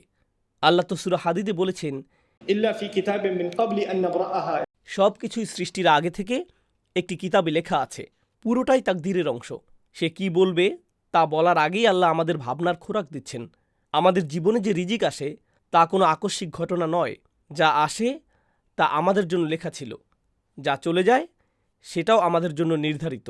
হয়তো কোনো একটা খাবারের দানা আমাদের মুখের কাছে এসেও আর ঢুকলো না, কারণ ওটা আমার জন্য লেখা ছিল না। এভাবেই আল্লাহ বলছেন আমি তার রিজিক সংকুচিত করে দেই, অর্থাৎ আমি তার জন্য নির্ধারিত হিসাবটা কার্যকর করি। তখন সে কি বলে? ফায়াকুল রব্বি আহানান, তখন সে বলে আমার রব আমাকে অপমানিত করেছেন। আহানান শব্দটি এসেছে ইহানাহ থেকে, যার অর্থ হল শত্রুতা বা বিদ্বেষ থেকে কাউকে অপমানিত করা। অর্থাৎ লোকটা শুধু এটাই বলছে না যে আল্লাহ তাকে অপমান করেছেন, বরং সে বোঝাতে চাইছে যে আল্লাহ বুঝি তার উপর রেগে গেছেন বা তাকে ঘৃণা করেন, তাই তিনি তাকে এমন শাস্তি দিচ্ছেন। তার কথা বলার ভঙ্গিটা এমন যে কেন আমার সাথে এমন হচ্ছে, আমি তো কিছুই বুঝতে পারছি না। আহানান শব্দটার মধ্যে পুরো মনোভাবটা ফুটে উঠেছে। আরেকটা ব্যাপার খেয়াল করার মতো, আরবিতে আক্রমানি ও আহানানি শব্দ দুটোর শেষে একটা ইয়া অক্ষর থাকার কথা, কিন্তু এখানে সেটা নেই। আরবি ব্যাকরণে একে বলে, এই সূরার শুরুতেও আমরা এটা দেখেছি, ওয়াল্লাইলি ইদা ইয়াসর। আসলে হওয়ার কথা ছিল ইয়াসরি। রাতের হেঁটে বেড়ানোটা একটা অস্বাভাবিক ধারণা, তাই এই ব্যতিক্রমী বানান ব্যবহার করে ভাষায় সৌন্দর্য ফুটিয়ে তোলা হয়েছে। এখানেও ইয়া অক্ষরটা বাদ দিয়ে একটা চূড়ান্ত ভাব বোঝানো হচ্ছে, যেন কথার শেষে একটা দাড়ি বা আশ্চর্যবোধক চিহ্ন বসিয়ে দেওয়া হলো। লোকটা যখন বলে রব্বি আক্রমানি, তার ভাবটা এমন যে আমার রব আমাকে সম্মান দিয়েছেন, ব্যাস এটাই শেষ কথা, এর ওপর আর কোনো তর্ক চলবে না। আবার যখন সে বলে রব্বি আহানানি, সে বোঝাতে চায় তিনি আমাকে অপমানিত করেছেন, এটাই বাস্তবতা, আমি নিশ্চিত। আপনার চারপাশে এমন অনেক মানুষ দেখবেন যারা কোনো একটা বিষয় মনে মনে ঠিক করে ফেলে। আপনি তাদের যতই বোঝানোর চেষ্টা করুন, তারা শুনতেই চাইবে না। তারা তাদের সিদ্ধান্তে অটল। দ্বিতীয় আয়াতে কিন্তু ইকরাম বা সম্মান বা তানঈম অথবা নিয়ামত কেড়ে নেওয়ার কথা বলা হয়নি। বলা হয়েছে রিজক সংকুচিত করার কথা। এখান থেকে আমরা একটা গভীর বিষয় শিখতে পারি। রিজক শুধু আমাদের জাগতিক সম্পদ বা খাবার নয়, মানুষের কাছে পাওয়া সম্মানও আমাদের রিজকের অংশ। তাই যখন তার থেকে সম্পদ কেড়ে নেওয়া হলো, তার মানে হলো তার সম্মানও কেড়ে নেওয়া হয়েছে। কারণ তার আর তার চারপাশের সমাজের কাছে সম্মানের একমাত্র মাপকাঠি হলো সম্পদ। টাকা নেই তো সম্মানও নেই। তাই সম্পদ হারালেই সে অপমানিত বোধ করে। আমাদের বাচ্চারাও কিন্তু এভাবেই ভাবতে শিখছে। আমরা নিজের অজান্তেই তাদের এমন মানসিকতা তৈরি করে দিচ্ছি। তারা যদি অন্যদের মতো ব্র্যান্ডের পোশাক না পরে, দামি জুতা না পরে, সবার মতো নতুন মডেলের ব্যাগ না পায়, বা লেটেস্ট ভিডিও গেমসের বদলে পুরনোটা দিয়ে খেলে, তাহলে তারা নিজেদের ছোট মনে করে। বাবা মায়ের গাড়িটা যদি পুরনো হয়, তাহলে বাচ্চারা স্কুলের গেটে নামতে চায় না, একটু দূরে নামিয়ে দিতে বলে। কারণ এটা তাদের কাছে অপমানের বিষয়। আমরা সম্মান আর অপমান কিসের সাথে জড়াচ্ছি? আমাদের যা আছে তার সাথে। আমি তো একটা ছোট অ্যাপার্টমেন্টে থাকি, নিজের বাড়ি নেই, তাই কাউকে দাওয়াত দিতে লজ্জা লাগে। এই ভাবনাগুলো কোথা থেকে আসে? আমাদের স্ত্রী হয়তো বলেন, আমাদের এই ছোট ঘরেই তুমি মানুষকে দাওয়াত দিতে চাও? কি লজ্জার ব্যাপার। আমরা নিজেদের যা আছে তার উপর ভিত্তি করে সম্মান আর অপমানকে পরিমাপ করছি। এটা শুধু কুরাইশ কাফিরদের কোনো পুরনো গল্প নয়, এটা আমাদের প্রতিদিনের জীবনের বাস্তবতা। আমরা মুসলিমরাও হরহামেশাই এমনটা ভাবি, এমন কথা বলি। আল্লাহ এখানে মানুষের চরিত্রের কথা বলছেন। খেয়াল করুন, আল্লাহ কিন্তু কাফির বলেননি, বলেছেন ইনসান। এর মানে হলো এই স্বভাবটা কম বেশি সব মানুষের মধ্যেই আছে। আরেকটা বিষয় হলো, ইনসান শব্দটার মূল অর্থ আমাদের ভুলে গেলে চলবে না। আল ফাররার মতো ভাষাবিদরা বলেন, ইনসান শব্দটা এসেছে নাসিয়া থেকে, যার মানে হলো ভুলে যাওয়া। মানুষ ভুলে যায়, সে কোথা থেকে এসেছে ভুলে যায়, আসল সত্য কি ভুলে যায়, তার রব কে ভুলে যায়। এমনকি রবকে মনে রাখলেও রবের সাথে তার সম্পর্কটা কেমন হওয়া উচিত সেটাই সে ভুলে যায়। তিনি যদি আমাদের রব হন, তাহলে আমরা কোনো কিছুরই হকদার না, কোনো কিছুই আমাদের প্রাপ্য না। তিনি যা দেন সবই উপহার। যখন দেন সেটা তার উপহার, যখন দেন না তখনও অভিযোগ করার কোনো কিছু নেই, কারণ ওটা তো আমার ছিলই না। কোনো কিছু আপনার প্রাপ্য হলে তবেই না আপনি অভিযোগ করতে পারেন। কিন্তু আপনি যখন মেনে নিয়েছেন যে তিনি আপনার রব, তিনিই মালিক, তখন অভিযোগের আর কোনো সুযোগই থাকে না, কারণ মালিকই সব কিছুর হকদার। আপনি এসব ডিজার্ভ করেন না। এই উপলব্ধিটা মানুষকে বিনয়ী করে তোলে। কিন্তু রবের সাথে সম্পর্কটা যখন নষ্ট হয়ে যায়, তখন এই ভুল ধারণাগুলো মনে বাসা বাঁধে। শয়তানের ফাঁদের প্রথম ধাপ কি জানেন? আল্লাহকে নিয়ে অভিযোগ করা, তিনি আমাকে অপমান করেছেন। এর পরের ধাপটা কি? আল্লাহর বিরুদ্ধে বিদ্রোহ করা। যুক্তিটা এমন, যিনি আমাকে অপমান করলেন তার কথা আমি কেন শুনব? এরপর সে ভাবে, ঠিক আছে, আমি আমার মতো করে টাকা কামাবো, হারামের পথে যাব। কেন? কারণ তার মনে হয় হালাল পথে তো তিনি আমাকে যথেষ্ট দেননি, আমার এটা চলতো না, ওটা হচ্ছিল না, এখন তো হারাম পথে বেশ ভালোই চলছে। এভাবেই সে প্রকাশ্যে আল্লাহর বিরুদ্ধে বিদ্রোহ শুরু করে। সূরার শুরুতে তুগয়ান বা সীমালঙ্ঘনের কথা তো বলা হয়েছিল, তাই না? এই পুরো যাত্রার শুরুটা হয় এখান থেকেই, সম্পদ আর সম্মান নিয়ে আল্লাহর ব্যাপারে একটা ভুল ধারণা পোষণ করা থেকে। আল্লাহ নিজেই তো বলেছেন, ومن يهن الله فما له من مكرم। আল্লাহ যাকে অপমানিত করেন তাকে সম্মান দেওয়ার মতো আর কেউ থাকে না। আপনি হয়তো ভাববেন অন্য কোথাও কিছুতে সম্মান খুঁজে পাওয়া যাবে, কিন্তু আল্লাহ যদি আপনার থেকে সম্মান কেড়ে নেন, তাহলে আপনি তার টাকা পয়সা, স্বাস্থ্য বা অন্য কিছুতেই খুঁজে পাবেন না। পৃথিবীর সবচেয়ে ধনী ব্যক্তির মধ্যেও অনেকে সবচেয়ে বেশি অপমানিত। বার্নি ম্যাডোফের কথা ভাবুন, অগাধ সম্পদ ছিল, কিন্তু কী পরিমাণ অপমানিত হতে হয়েছে। আবার এমন অনেক মানুষ আছেন যাদের কিছুই নেই, কিন্তু আল্লাহ তাদের এমন সম্মান দেন যা আপনি কল্পনাও করতে পারবেন না। তাদের হয়তো দেখানোর মতো বিশাল সম্পদ নেই, কিন্তু আল্লাহ তাদের সম্মান দেন কারণ তারা আল্লাহর কাজ করে এবং আল্লাহর বান্দাদের বোঝে। আল্লাহ যেন এই আয়াতগুলো দিয়ে আমাদের মানসিকতাকে বদলে দেন। এতক্ষণ তো ইনসান বা মানুষের কথা বলা হচ্ছিল, তাই স্বাভাবিকভাবেই প্রত্যেক মানুষের উচিত ছিল নিজের দিকে তাকানো, নিজেকে নিয়ে ভাবা। কিন্তু কুরাইশ কাফিররা এতই একগুঁয়ে আর বোধ শক্তিহীন হয়ে পড়েছিল যে তাদের জন্য বিষয়টা আলাদা করে চোখে আঙুল দিয়ে দেখিয়ে দেওয়ার দরকার ছিল। তাই সূরাটিতে একটা মোড় নেওয়া হলো। আল্লাহ এবার বলছেন, কাল্লা বাল্লা তুকরিমুন আল ইয়াতিম, কখনোই নয়, বরং তোমরা এতিমকে সম্মান করো না। খেয়াল করে দেখুন, আল্লাহ বলেননি লা ইউক্রিমুল ইয়াতিম, সে এতিমকে সম্মান করে না। তিনি বলছেন লা তুকরিমুন আল ইয়াতিম, তোমরা ইয়াতিমকে সম্মান করো না। অর্থাৎ এখন আর সাধারণভাবে মানুষের কথা বলা হচ্ছে না, বরং সরাসরি তাদের উদ্দেশ্য করে বলা হচ্ছে। আল্লাহ যেন বলছেন, কখনো না, তোমরা সম্মানের যোগ্যই নও, তোমাদের কেন সম্মান করা হবে? তোমরা তো নিজেরাই ইয়াতিমকে সম্মান করো না। এবার ইয়াতিমের ধারণাটা একটু ভালোভাবে বুঝতে হবে। প্রথমত, আমাদের সমাজের এতিমদের আমরা কজন চিনি? আমরা জানি না তারা কোথায় থাকে, তাদের কি সমস্যা, তাদের আর্থিক অবস্থা কেমন। আমরা জানি না কবে তাদের বাবা মা মারা গেছেন, তাদের মায়েরা কিভাবে একা হাতে সব সামলাচ্ছেন। আর এই না জানাটা মুসলিম উম্মাহ হিসেবে আমাদের একটা বড় অপরাধ। আমাদের জানার কথা ছিল। দ্বিতীয়ত, জাহিলি আরবের সমাজে ইয়াতিম মানে শুধু মা বাবা হারা শিশু ছিল না। ইয়াতিম মানে ছিল এমন একজন যার কোনো সহায় নেই, কোনো আশ্রয় নেই, যার পাশে দাঁড়ানোর মতো কোনো পরিবার নেই, অসুস্থ হলে খোঁজ নেওয়ার কেউ নেই, সে খেয়েছে কিনা তা জিজ্ঞেস করারও কেউ নেই, যার কোনো অবলম্বন নেই, সেই এতিম। সেই যুগে তো অন্তত বিধবারা নিজেদের বাবার বাড়ি বা গোত্রে ফিরে যেতে পারত। কিন্তু এখনকার মুসলিম সমাজে এই বিধবাদের কি অবস্থা হয়? অনেক সময় তারা সব দিক থেকে একঘরে হয়ে পড়ে। একটু ভাবুন তো, যে শাহাদা পাঠ করে ইসলাম বরণ করে, সেও তো এক রাতের মধ্যে এতিম হয়ে যায়। তার বাবা মা হয়তো বেঁচে আছেন, কিন্তু তারা তাকে পরিবার থেকে বের করে দেয়, তার মুখও দেখতে চায় না। কত ভাই বোন যে ইসলাম বরণের পর নিজের পরিবারের কাছ থেকে ভয়াবহ কষ্ট সহ্য করে, তার কত মর্মান্তিক গল্প আমরা শুনি। এরপর তারা যখন মসজিদে আসে, আমরা তাদের জড়িয়ে ধরি, সালাম দেই, একগাদা বই ধরিয়ে দেই, যা হয়তো তারা কোথায় রাখবে বা কিভাবে পড়া শুরু করবে সেটাই বোঝে না।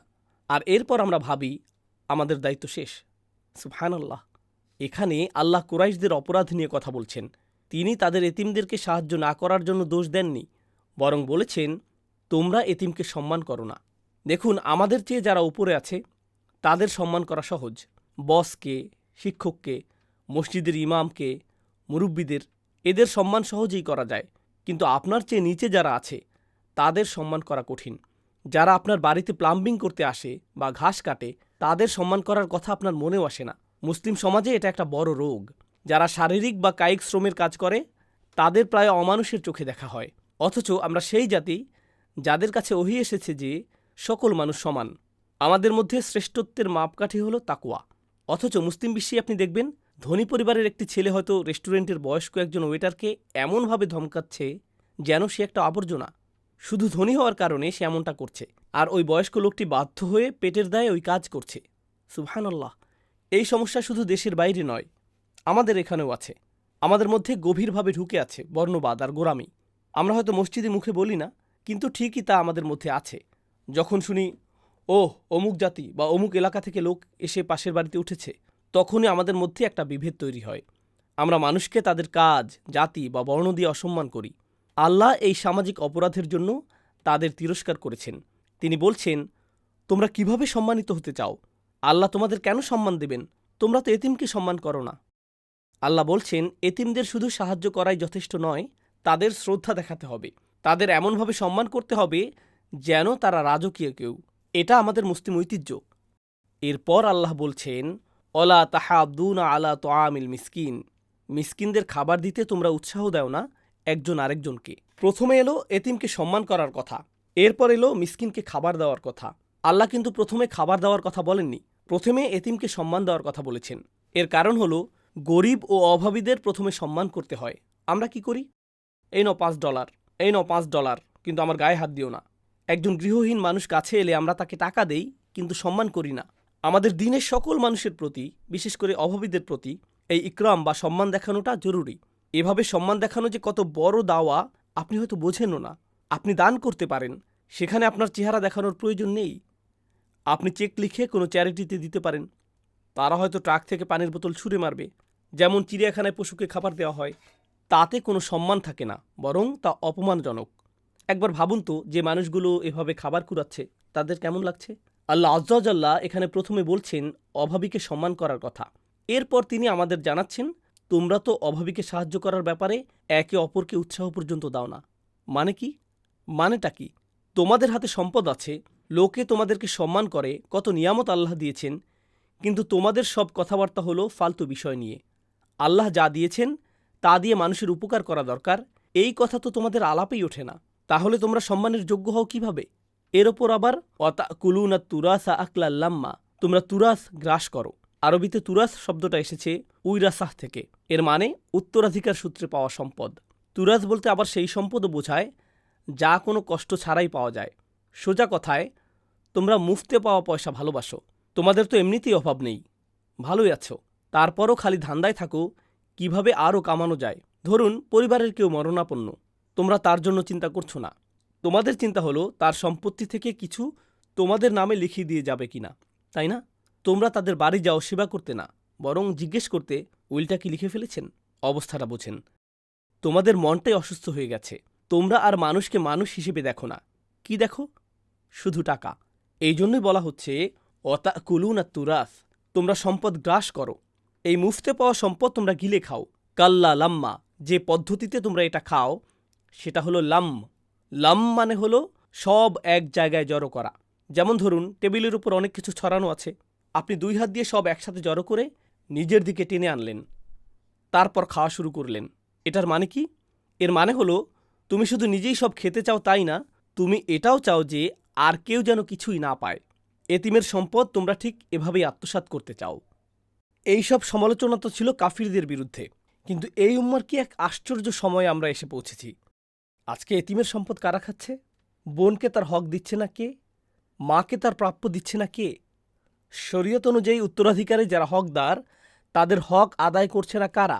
খোদ মুসলিমরাই। তাদের যুক্তি কি? আমি এটা নিতেই পারি, আমার গায়ের জোর আছে, ওরা কি করবে, ওদের তো এটার দরকার নেই, আমার দরকার, ইত্যাদি। সুবহানাল্লাহ। এই হলো তাহলে ওয়াতাকুলুনা তুরাসা আকলাল লাম্মা। এরপর আল্লাহ আযজা ওয়া জাল্লা এই সব কিছুর পেছনের মূল কারণটা আমাদের জানাচ্ছেন। কেন তোমাদের সম্মানিত করা হবে? ওয়াতুহিব্বুনাল মালা হুব্বান জাম্মা, তোমরা সম্পদকে ভালোবাসো। খেয়াল করে দেখুন, আগের আয়াতগুলোতে যতগুলো কাজের কথা বলা হয়েছে সবগুলোই কিন্তু বাহ্যিক কাজ। যেমন এতিমকে সম্মান না করা, অভাবীকে খাওয়াতে উৎসাহ না দেওয়া, উত্তরাধিকার সূত্রে পাওয়া সম্পদ গিলে ফেলা, সবটা নিজের জন্য জড়ো করা। এই সব বাহ্যিক কথা বলার পর আল্লাহ এবার ভেতরের একটা রোগের কথা বলছেন। আর সব শেষেরটাই হলো সবচেয়ে বড় অপরাধ। সেই সবচেয়ে বড় অপরাধটা কি? ওয়াতুহিব্বুনাল মালা, তোমরা সম্পদকে ভালোবাসো। এটাই তোমাদের আসল রোগ। জানেন সূরা তাওবায় আল্লাহ মুমিনদেরকে একটা হুমকি দিয়েছিলেন। তিনি বলেছেন, قل إن كان آباؤكم وأبناؤكم وأزواجكم وعشيرتكم وأموال اقترفتموها وتجارة تخشون كسادها ومساكن ترضونها। এখানে 8টা জিনিসের একটা তালিকা দেওয়া হয়েছে। তাদের বলে দাও, যদি তোমাদের বাবা মা, তোমাদের ছেলে মেয়ে, তোমাদের স্বামী স্ত্রী, তোমাদের বংশ ও আত্মীয় স্বজন, আর সেই সম্পদ যা তোমরা জমিয়েছ, সেই ব্যবসা যার লোকসানের ভয়ে তোমরা তটস্থ থাকো। খেয়াল করে দেখেন, হাজার হাজার বছর আগেও মানুষ ব্যবসার লোকসান নিয়ে ভয় পেত। আর আজ কি অবস্থাটা একই না? সবাই খালি ব্যবসার খবর দেখে। অর্থনীতির অবস্থা ভালো না, সেই ব্যবসা যার পতনের ভয় তোমরা করো। অতাখশাওনা কাসাদাহা, আর অমাসাকিনু তারদাওনাহা, মানে সেই ঘরবাড়ি যা নিয়ে তোমরা খুব খুশি। আল্লাহ বলছেন এই সবগুলো জিনিস যা কিনা এই দুনিয়ায় আমাদের সম্পদ আর নিয়ামত, যদি আহাব্বা ইলাইকুম মিনাল্লাহি ওয়া রাসূলিহি ওয়া জিহাদিন ফি সাবিলিহি, মানে আল্লাহ, তার রাসূল আর তার জন্য জিহাদ করার চেয়েও তোমাদের কাছে বেশি প্রিয় হয়, তাহলে ফাতারাব্বাসু, তোমরা অপেক্ষা করো, হাত্তা ইয়াতি আল্লাহু বিআমরিহি, আল্লাহর ফয়সালা আসা পর্যন্ত। তোমরা শুধু অপেক্ষা করো। এটা আল্লাহর পক্ষ থেকে একটা সরাসরি হুমকি। আর ওই আয়াতের সবচেয়ে বড় অভিশাপটা হলো আল্লাহু লা ইয়াহদিল কওমাল ফাসিকিন, আল্লাহ ফাসিক বা দুর্নীতিগ্রস্ত জাতিকে দিশা দেন না। যারা দুনিয়ার এইসব জিনিসকে আল্লাহর চেয়েও বেশি ভালোবাসে, আল্লাহ তাদেরকে ফাসিক বলছেন। আর এখানে কাফিরদের ব্যাপারে আল্লাহ বলছেন তোমরা সম্পদকে ভালোবাসো, তুহিব্বুনাল মালা। এরপর একটা শব্দ ব্যবহার করেছেন, জাম্মা। আরবিতে জাম্মা শব্দটা কোনো কিছুর আধিক্য বোঝাতে ব্যবহৃত হয়। আরও নির্দিষ্ট করে বললে জাম্মা তখন ব্যবহার করা হয় যখন কোনো পাত্র বা মাপার যন্ত্রকে তার সর্বোচ্চ সীমা পর্যন্ত কানায় কানায় ভর্তি করে ফেলা হয়। তোমরা সম্পদকে ঠিক এমনভাবে ভালোবাসো যেন তা কানায় কানায় উপচে পড়ছে, একেবারে পরিপূর্ণ টইটুম্বুর একটা অবস্থা। তোমরা এই ধরনের সম্পদকেই ভালোবাসো। তুহিব্বুনাল মালা হুব্বান জাম্মা।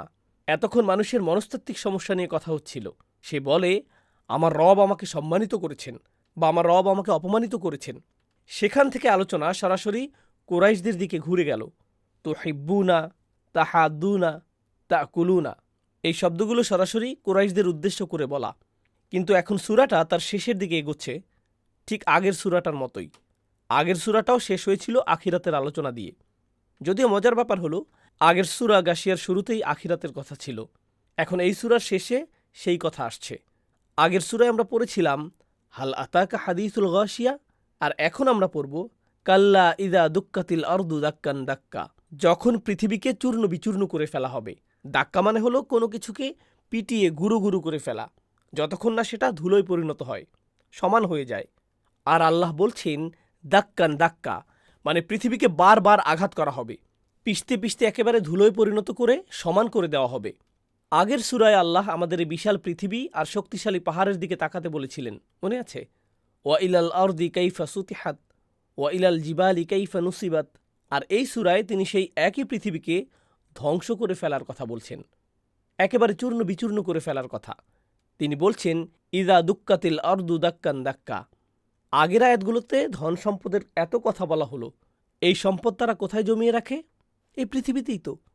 আর তাদের জেনে রাখা উচিত, তারা যা কিছু জমিয়েছে, যেখানেই জমিয়েছে, তার কী পরিণতি হবে।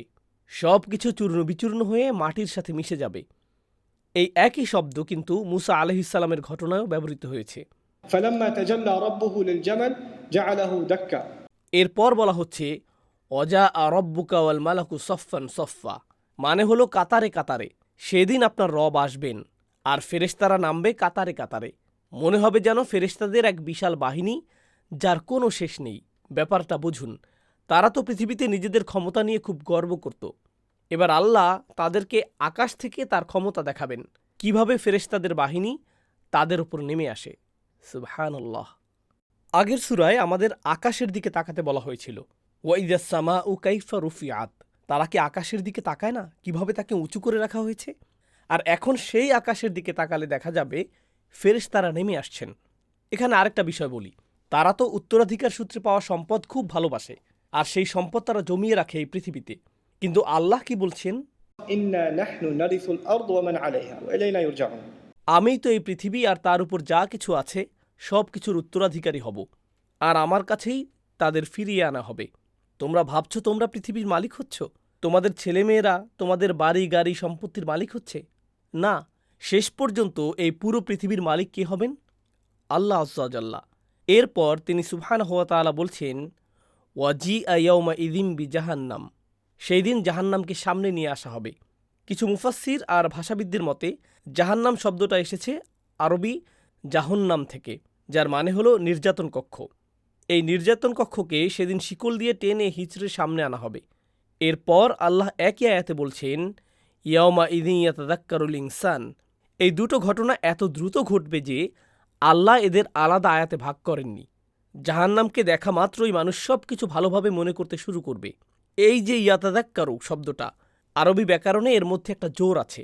এর মানে হলো সব খুঁটিনাটি মনে করার জন্য আপ্রাণ চেষ্টা করা। মজার ব্যাপার হলো আগের সূরাগুলোতে রাসূলকে বারবার বলা হয়েছে মনে করিয়ে দিতে, কিন্তু কাফিররা একটুও মনে করতে চায়নি। আর এখন জাহান্নামকে সামনে দেখা মাত্রই তারা নিজেরাই উঠে পড়ে লেগেছে সব খুঁটিনাটি মনে করার জন্য। ইয়াতাযাক্কারুল ইনসানু ওয়া আন্না লাহু যিকরা। কিন্তু তখন আর এই মনে করে কি লাভ? তখন এই স্মরণের আর কি মূল্য আছে? যখন তার সব কিছু মনে পড়তে থাকবে, তখন তার মুখ দিয়ে কি বের হবে? ইয়াকুলু ইয়া লাইতানি। সে বলতেই থাকবে ইয়া লাইতানি। এর মানে হলো হায় আমার কি সর্বনাশ হয়ে গেল, হায় আমি নিজের কি ক্ষতি করলাম। সে এভাবে আফসোস করতে করতে নিজেকে ধ্বংস করে ফেলবে। এরপর যা সে বলবে তা আরও গভীর। কদ্দামতু লি হায়াতি। হায় আমি যদি আমার জীবনের জন্য কিছু আগে পাঠাতাম। খেয়াল করুন, সে কোনটাকে জীবন বলছে? আখিরাতকে। এটাই তো আসল জীবন, যদি তারা জানত। অথচ এই দুনিয়ার লোকেরা যখন আখিরাতের জন্য কিছু করে, তখন অন্যরা কি বলে? বলে ভবিষ্যতের জন্য কিছু জমান। এই ভবিষ্যৎ বলতে তারা দুনিয়াকেই বোঝায়। আর আপনি যখন বলেন আমি তো আমার আসল ভবিষ্যতের জন্যই করছি, তখন তারা বোঝে না। কিন্তু সেই ভবিষ্যতে পৌঁছে তারা নিজেরাই বলে হায় যদি আমার জীবনের জন্য কিছু জমাতাম। সুবহানাল্লাহ। আল্লাহ কিভাবে দৃষ্টিভঙ্গি বদলে দেন, কিন্তু তখন আর কোনো লাভ হবে না, অনেক দেরি হয়ে যাবে। এজন্যই তো আগের সূরায় বলা হয়েছিল লাস্তা আলাইহিম বিমুসাইতির। আপনি তো তাদের ওপর জোর খাটানোর কেউ নন, মানে তাদের নিজেদেরই করতে হবে। আর যদি না করে তাহলে এটাই তাদের পরিণতি। মানে সে সেদিন তীব্র অপমান আর গভীর অনুশোচনা নিয়ে বলবে, হায়, আমি যদি আমার পরকালের জন্য, আমার আসল আর বাকি জীবনের জন্য নেক আমল পাঠাতাম, যা আমার উপকারে আসত। ফায়াউমাইদিল্লা ইউআযযিবু আযাবাহু আহাদ। এর মানে হলো, সেদিন আল্লাহ তার অবাধ্য বান্দাদের যে শাস্তি দেবেন, তার চেয়ে কঠিন শাস্তির কথা কেউ কল্পনাও করতে পারবে না। তার মতো শাস্তি আর কেউ দিতে পারবে না। এই সূরায় কি কি অবাধ্যতার কথা বলা হয়েছিল মনে করে দেখুন তো। আল্লাহর অভিযোগগুলো কি ছিল? তারা নিজেদের সম্মানিত ভাবত, অথচ কি কি ভুল কাজ করত? পৃথিবীতে বিদ্রোহ আর ফাসাদ সৃষ্টি করত। এরপর আল্লাহ বলছেন, ওয়ালা ইউসিকু ওয়াসাকাহু আহাদ। শাস্তি বা নির্যাতনের সময় পালানোর একটা আশা তো থাকে, তাই না? এই দুনিয়ায় তো এটাই হয়। কোনো খারাপ জেলখানায় বা কেউ অত্যাচার করলে হয়তো সুযোগ পাওয়া যায়, হয়তো বাঁধনটা একটু আলগা হলো আর আপনি পালিয়ে গেলেন। কিন্তু আল্লাহ বলছেন, সেদিন তিনি যেভাবে বাঁধবেন সেভাবে আর কেউ বাঁধতে পারবে না। আরবিতে ইউসাক মানে হলো শক্ত করে বাঁধা। যেমন সূরা মুহাম্মাদে বলা হয়েছে, فشدوا الوثاق। মানে যুদ্ধবন্দীদের শক্ত করে বাঁধো, অর্থাৎ পালানোর কোনো সুযোগই থাকবে না। আল্লাহ যেভাবে বাঁধবেন সেভাবে আর কেউ বাঁধতে পারবে না। সুবহানাল্লাহ। এই হলো অপরাধীদের অবস্থা। আমরা এখন সূরার প্রায় শেষের দিকে চলে এসেছি, আর এখানে এসে আলোচনার মোড় পুরোপুরি ঘুরে যায়। ব্যাপারটা এমন যে এতক্ষণ আল্লাহ বিদ্রোহীদের কথা বলছিলেন, কিন্তু এখন মনে হচ্ছে তাদের সংশোধনের আর কোনো আশাই নেই। তাই আল্লাহ যেন তাদের দিক থেকে মুখ ফিরিয়ে নিলেন। তাদের আর কথা বলারও যোগ্য মনে করা হচ্ছে না। তিনি এখন এমন একজনের দিকে ফিরছেন যার ব্যাপারে তিনি আশাবাদী। আল্লাহ তাদের দিক থেকে মুখ ফিরিয়ে নিয়ে এখন একজন ব্যক্তিকে আলাদাভাবে সম্বোধন করছেন। তিনি বলছেন, ইয়া আইয়াতুহান নাফস আল মুতমাইন্নাহ। এই যে প্রশান্ত আত্মা, ভাবতে পারেন এই কথাগুলো কোথায় বলা হচ্ছে? জান্নাতে। আরবিতে ইয়া ব্যবহার করা হয় কাউকে সরাসরি সম্বোধন করার জন্য, তৃতীয় কোনো ব্যক্তি হিসেবে নয়। আল্লাহ যেন এই আয়াত পড়ার সময় আমাদের প্রত্যেককে বাধ্য করছেন এটা কল্পনা করতে যে আমরা জান্নাতে আছি আর আল্লাহ সরাসরি আমাদের সাথে কথা বলছেন। সুবহানাল্লাহ। তিনি বলছেন, ইয়া আইয়াতুহান নাফসুল মুতমাইন্নাহ। এই যে পরিতৃপ্ত আত্মা, আরবিতে ইতমিনান মানে হলো পুরোপুরি শান্ত, স্থির থাকা। মজার ব্যাপার হলো, এই সূরাটা কিন্তু এমন এক ব্যক্তিকে নিয়ে শুরু হয়েছিল যে মোটেও শান্ত ছিল না। সম্পদ পেলেই সে খুশি হতো, আর সম্পদ চলে গেলেই অস্থির হয়ে বলতো, আমার রব আমাকে অপমানিত করেছেন। কিন্তু আল্লাহর আসল বান্দা এই ব্যক্তিটি তার নফসকে দুনিয়ার অর্থহীন আকাঙ্ক্ষার পেছনে ছুটতে দেয়নি। আল্লাহ অন্য জায়গায় বলছেন, ফা আম্মা মান খাফা মাকামা রব্বিহি ওয়া নাহান নাফসা আনিল হাওয়া। যে তার রবের সামনে দাঁড়ানোতে ভয় করেছে, আত্মাকে দুনিয়ার মোহ থেকে বিরত রেখেছে। এখন আল্লাহ তাকেই সম্বোধন করছেন। সুবহানাল্লাহ। কত সুন্দর শব্দে তাকে ডাকছেন, প্রশান্ত নফস। এই যে স্থির পরিতৃপ্ত আত্মা, এই সম্বোধনটাই বুঝিয়ে দেয় জান্নাতের সবচেয়ে বড় নিয়ামতগুলোর একটা হলো এই ইতমিনান, প্রশান্তি। কারণ এই জিনিসটা দুনিয়ায় পাওয়া সম্ভব না। এই দুনিয়ায় যদি আপনি কখনো শান্ত হনও, সেটা হয়তো 10 সেকেন্ড বা 5 মিনিটের জন্য। তারপরই মাথায় আসবে, ওহ, ওটা তো করা হয়নি, এটা বাকি, এটা করতে হবে, ওটা করতে হবে, হায় আল্লাহ, ওটার কথা তো ভুলেই গিয়েছিলাম। কিছু না কিছু আসতেই থাকে। দুনিয়ায় আপনার যতই থাকুক, সব সময়ই এমন কিছু থাকবে যা আপনার নেই। আরও চাই, আরও চাই, এই আকাঙ্ক্ষা কখনো শেষ হয় না। কিন্তু জান্নাতি ব্যক্তির ব্যাপারে আল্লাহ বলছেন, সে অবশেষে পরিতৃপ্ত, তার আর কিছু পাওয়ার আকাঙ্ক্ষা নেই। ইস, যদি ওটা পেতাম, এমন কোনো আফসোস নেই। যা চাওয়ার তার সবই সেখানে আছে। সেখানে তোমাদের জন্য তাই থাকবে যা তোমাদের মন চাইবে। সামনে যাওয়ার আগে আমি সূরার শুরু আর শেষের মধ্যে একটা সংযোগ স্থাপন করতে চাই, তাহলে আমরা খুবই শক্তিশালী একটা বিষয় বুঝতে পারব। সূরার শুরুতে আমরা আল্লাহর নেওয়া 4টি কসমের কথা বলেছিলাম, ওয়াল ফজর, ওয়ালায়ালিন আশর, ওয়াশ-শাফঈ ওয়াল ওয়াতর, ওয়াল-লাইলি ইযা ইয়াসর। মুহাম্মদ আশ-শারাউয়ি রাহিমাহুল্লাহ এটার খুব সুন্দর একটা ব্যাখ্যা দিয়েছেন। তিনি বলেন, এই 4টি কসম ওই প্রশান্ত আত্মার জন্য বিশেষভাবে প্রযোজ্য। যে ব্যক্তি এই প্রশান্তি লাভ করেছে সেই আল্লাহর প্রকৃত বান্দা। আর আল্লাহর ইবাদতের সবচেয়ে বারাকাময় কাজগুলো কি? 1 নম্বর হলো ফজরের সালাত, ঘুম ছেড়ে আল্লাহর জন্য দাঁড়ানো। এরপর আল্লাহর বান্দারা কোন সময়গুলোর সবচেয়ে বেশি সদ্ব্যবহার করে? রমাদানের শেষ 10 দিন আর জুলহিজ মাসের প্রথম 10 দিন, তাই না? ওয়ালায়ালিন আশর। এরপর ওয়াশ-শাফঈ ওয়াল ওয়াতর। এর ব্যাখ্যায় আমরা বলেছিলাম ওই সময়গুলোর জোর ও বেজোর রাত। কেউ কেউ আবার এর ব্যাখ্যা করেছেন জোর ও বেজোর রাকাতের সালাত হিসেবে। আর সবশেষে ওয়াল-লাইলি ইযা ইয়াসর, যখন রাত বিদায় নিতে থাকে, রাত যখন শেষ হয়ে আসে, তখন কিয়ামুল লাইল শেষ করার সময় হয়। এটাও আল্লাহর কাছাকাছি আসার একটা বড় উপায়। আবার এটা সাহরি শেষ করারও সময়, যাতে রোজা রাখা যায়। তার মানে আল্লাহর সবচেয়ে কাছের ইবাদতগুলোর কথাই সূরার শুরুর কসমগুলোতে ইশারা দেওয়া হয়েছে। আর যে ব্যক্তি এই কসমগুলোর মর্যাদা রেখেছে, আল্লাহ তাকে শেষে কিভাবে সম্বোধন করেছেন? ইয়া আইয়াতুহান নাফসুল মুতমাইন্না। এই নফসকে কিসে সন্তুষ্ট করেছে? যখন সবাই দুনিয়ার পেছনে ছুটছিল, তখন এই নফস কিসে শান্তি খুঁজে পেয়েছিল? আল্লাহ এই আত্মাকে প্রথম এবং সবচেয়ে জরুরি যে উপহারটা দিচ্ছেন তা হল ইরজিআই ইলা রব্বিকি, তোমার রবের কাছে ফিরে আসো। দুনিয়ার কোনো কিছুই এই আত্মাকে সন্তুষ্ট করতে পারেনি। আলা বিযিক্রিল্লাহি তাতমাইন্নুল কুলুব, শুধু আল্লাহর স্মরণই তাকে শান্তি দিয়েছিল। আর এখন আল্লাহ তাকে শুধু স্মরণ করার চেয়েও বড় সন্তুষ্টি দিচ্ছেন, সরাসরি তার কাছে ফিরে আসার সুযোগ। কোনো মুসলিম যখন মন থেকে অনুতপ্ত হয়, যখন ইসলাম বরণ করে, তখন এসবই তো হয় তার সাথে। আপনি যখন আল্লাহর দিকে ফিরে আসতে চান, তখন অনেক কঠিন পরিস্থিতির মুখোমুখি হতে হয়। আপনি জন্মসূত্রে মুসলিম হয়েও পাপে ডুবেছিলেন, এখন জীবন বদলাতে চান। অথবা হয়তো আপনি অমুসলিম ছিলেন, ইসলামের ব্যাপারে জানতে পেরেছেন। এখন যখন আপনার প্রভুর কাছে ফেরার ব্যাপারে আগ্রহী হবেন, দেখবেন অনেক সমস্যা শুরু হয়েছে। পরিবার বাধা দেয়, বন্ধুরা বাধা দেয়, আপনার নিজের পুরনো অভ্যাসগুলো বাধা হয়ে দাঁড়ায়, সমাজ বাধা দেয়, আপনার চারপাশের সব কিছুই যেন আপনাকে আটকে রাখতে চায়।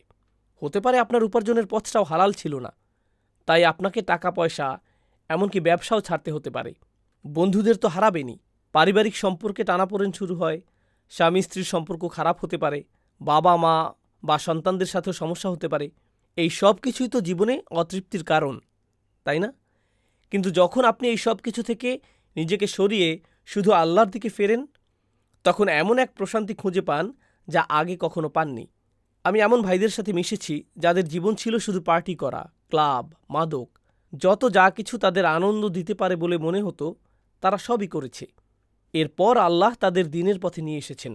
তারা বলতো, ভাই, আল্লাহর দিকে ফিরে আসার পর যে অনুভূতি হয়, তার সাথে কোনো কিছুর তুলনা চলে না। দুনিয়ার ওইসব আনন্দের শেষে থাকে শুধু শূন্যতা। এই ধরনের জীবনযাপন যারা করে, তারাই তো হতাশায় ভোগে, আত্মহত্যা করে। তারা কখনো সন্তুষ্ট হতে পারে না, তাদের আরও চাই, আরও চাই। এক সময় তারা নিজেদের অভ্যাসের দাসে পরিণত হয়। তারা বলে, আমি এটা ছাড়তে পারছি না। এর মানে কি? যেন কোনো মনিব তাদের ঘাড়ে চেপে বসে আছে আর বলছে, তুমি এটা ছাড়তে পারবে না। আপনি যখন এই সব কিছু থেকে মুক্ত হন, তখনই সত্যিকারের সন্তুষ্টি খুঁজে পান। এই কারণেই আল্লাহ বলছেন, ইরজিআই ইলা রব্বিকি, তোমার রবের কাছে ফিরে এসো। এরপর দুটি অসাধারণ বিশেষণ ব্যবহার করা হয়েছে, রদিয়া তাম্মারদিয়া। এক, রদিয়া, সন্তুষ্ট। কার উপর সন্তুষ্ট? আল্লাহর উপর। এটা কেন জরুরি? এই সূরার কথাই ভাবুন। আল্লাহ এখানে অসন্তুষ্ট একজনের কথা বলছিলেন। সে আল্লাহর বিরুদ্ধে বিদ্রোহ করেছিল, ফাসাদ সৃষ্টি করেছিল। আল্লাহ যখন তার রিজিক কমিয়ে দিয়েছিলেন, সে আল্লাহর উপর অসন্তুষ্ট হয়ে গিয়েছিল। কিন্তু এই আত্মা, যেহেতু সে সত্যিই আল্লাহর কাছে ফিরে এসেছে, সে আল্লাহর উপর সন্তুষ্ট। দুনিয়া এদিক ওদিক হয়ে গেলেও সে আল্লাহর উপর সন্তুষ্ট থাকবে। এর থেকেও বড় কথা হলো মারদিয়াহ, মানে আপনার রবও আপনার উপর সন্তুষ্ট। আপনি আল্লাহর উপর সন্তুষ্ট, আর আল্লাহও আপনার উপর সন্তুষ্ট। আল্লাহ বলছেন, ফিরে এসো, তুমি আমার উপর সন্তুষ্ট আর আমিও তোমার উপর সন্তুষ্ট। সুবহানাল্লাহ, কি এক অসাধারণ উপহার! কিন্তু উপহার এখানেই শেষ নয়। এরপর তিনি আরও একটি উপহার দিচ্ছেন। তিনি বলছেন, ফাদখুলি ফি ইবাদি, দাখিল হও আমার দাসদের মাঝে। প্রথম উপহারটা ছিল কার সঙ্গ? খোদ আল্লাহর, তোমার রবের কাছে ফিরে এসো। আর দ্বিতীয় উপহারটা হলো আল্লাহর অন্যান্য বান্দাদের সঙ্গ। এই লোক ইব্রাহিম আলহিসাল্লাম, আদম আলহিসাল্লাম, রাসূল সাল্লাল্লাহু আলহিসাল্লাম, আবু বকর সিদ্দিক রাদিয়াল্লাহু তাআলা আনহুর কথা পড়েছে, আর তার মনে হয়েছে, ইস, যদি তাদের সাথে দেখা করতে পারতাম। আল্লাহ তাকে নিজের সাথে সাক্ষাৎ করানোর পর কি বলছেন? বলছেন, দাখিল হও আমার দাসদের মাঝে।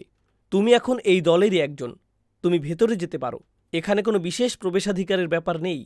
দরজায় কোনো নিরাপত্তা প্রহরী দাঁড়িয়ে বলবে না যে ভেতরে যাওয়া নিষেধ, এটা শুধু নবী রাসূলদের জন্য না, বরং ফাদখুলি ফি ইবাদি, দাখিল হও আমার দাসদের মাঝে। আর সবশেষ কি বলছেন? অদখুলি জান্নাতি, আসো আমার জান্নাতে, আমার জান্নাতে আসো। তোমার জান্নাতে আসো, এটা বলা এক কথা, কিন্তু আল্লাহ বলছেন, আসো আমার জান্নাতে। এর মানে হলো, আল্লাহ যেন এই একজন ব্যক্তির জন্য জান্নাতে কি বিশেষ ব্যবস্থা করে রেখেছেন তা তাকে দেখাতে চান।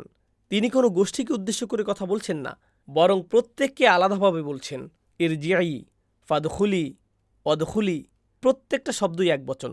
আল্লাহ জান্নাতে আসা সব লোককে আলাদাভাবে সম্বোধন করে বলছেন, এসো আমি তোমাকে আমার জান্নাত দেখাই। সুবহানাল্লাহ, কি বিশাল পার্থক্য! শেষ করার আগে কথাটা আবারও বলি, এই যে কথা বলার ধরন পাল্টালেন, এটা কেন? আল্লাহ আমাদের কল্পনা করাচ্ছেন আমরা অলরেডি জান্নাতে আছি। তিনি সরাসরি কথা বলছেন আমাদের সাথে। দুনিয়াতে যারা আল্লাহকে নিয়ে খুশদিল, আল্লাহ তাদের মাঝে আমাদের শামিল করুন। সূরার শুরুতে তিনি যেসব বারাকাময় দিন আর ইবাদতের কথা বলেছেন, সেগুলো যেন আমরা ঠিকমতো ইস্তেমাল করতে পারি। তিনি আমাদের ইবাদতের ভুলচুক মাফ করে দিন। সালাতে আমাদের মন এদিক ওদিক চলে যায়, ঘুম বা অলসতার কারণে সালাত ছুটে যায়, রাতগুলো আমরা ফালতু বিনোদনে নষ্ট করি। আল্লাহ আমাদের এই সব থেকে রক্ষা করুন। আল্লাহ আমাদের শামিল করুন তার প্রিয় দাসদের মাঝে। আমরা যেন তার সোহবত পাই, তার প্রিয় দাসদের সঙ্গ পাই, তার বিশেষ জান্নাতে আসতে পারি। আল্লাহ আমাদের কোরআনের বারাকা দিন, এর আয়াত দিয়ে, এর উপদেশ দিয়ে আমাদের কল্যাণ দিন। আসসালামু আলাইকুম ওয়া রাহমাতুল্লাহি ওয়া বারাকাতুহু।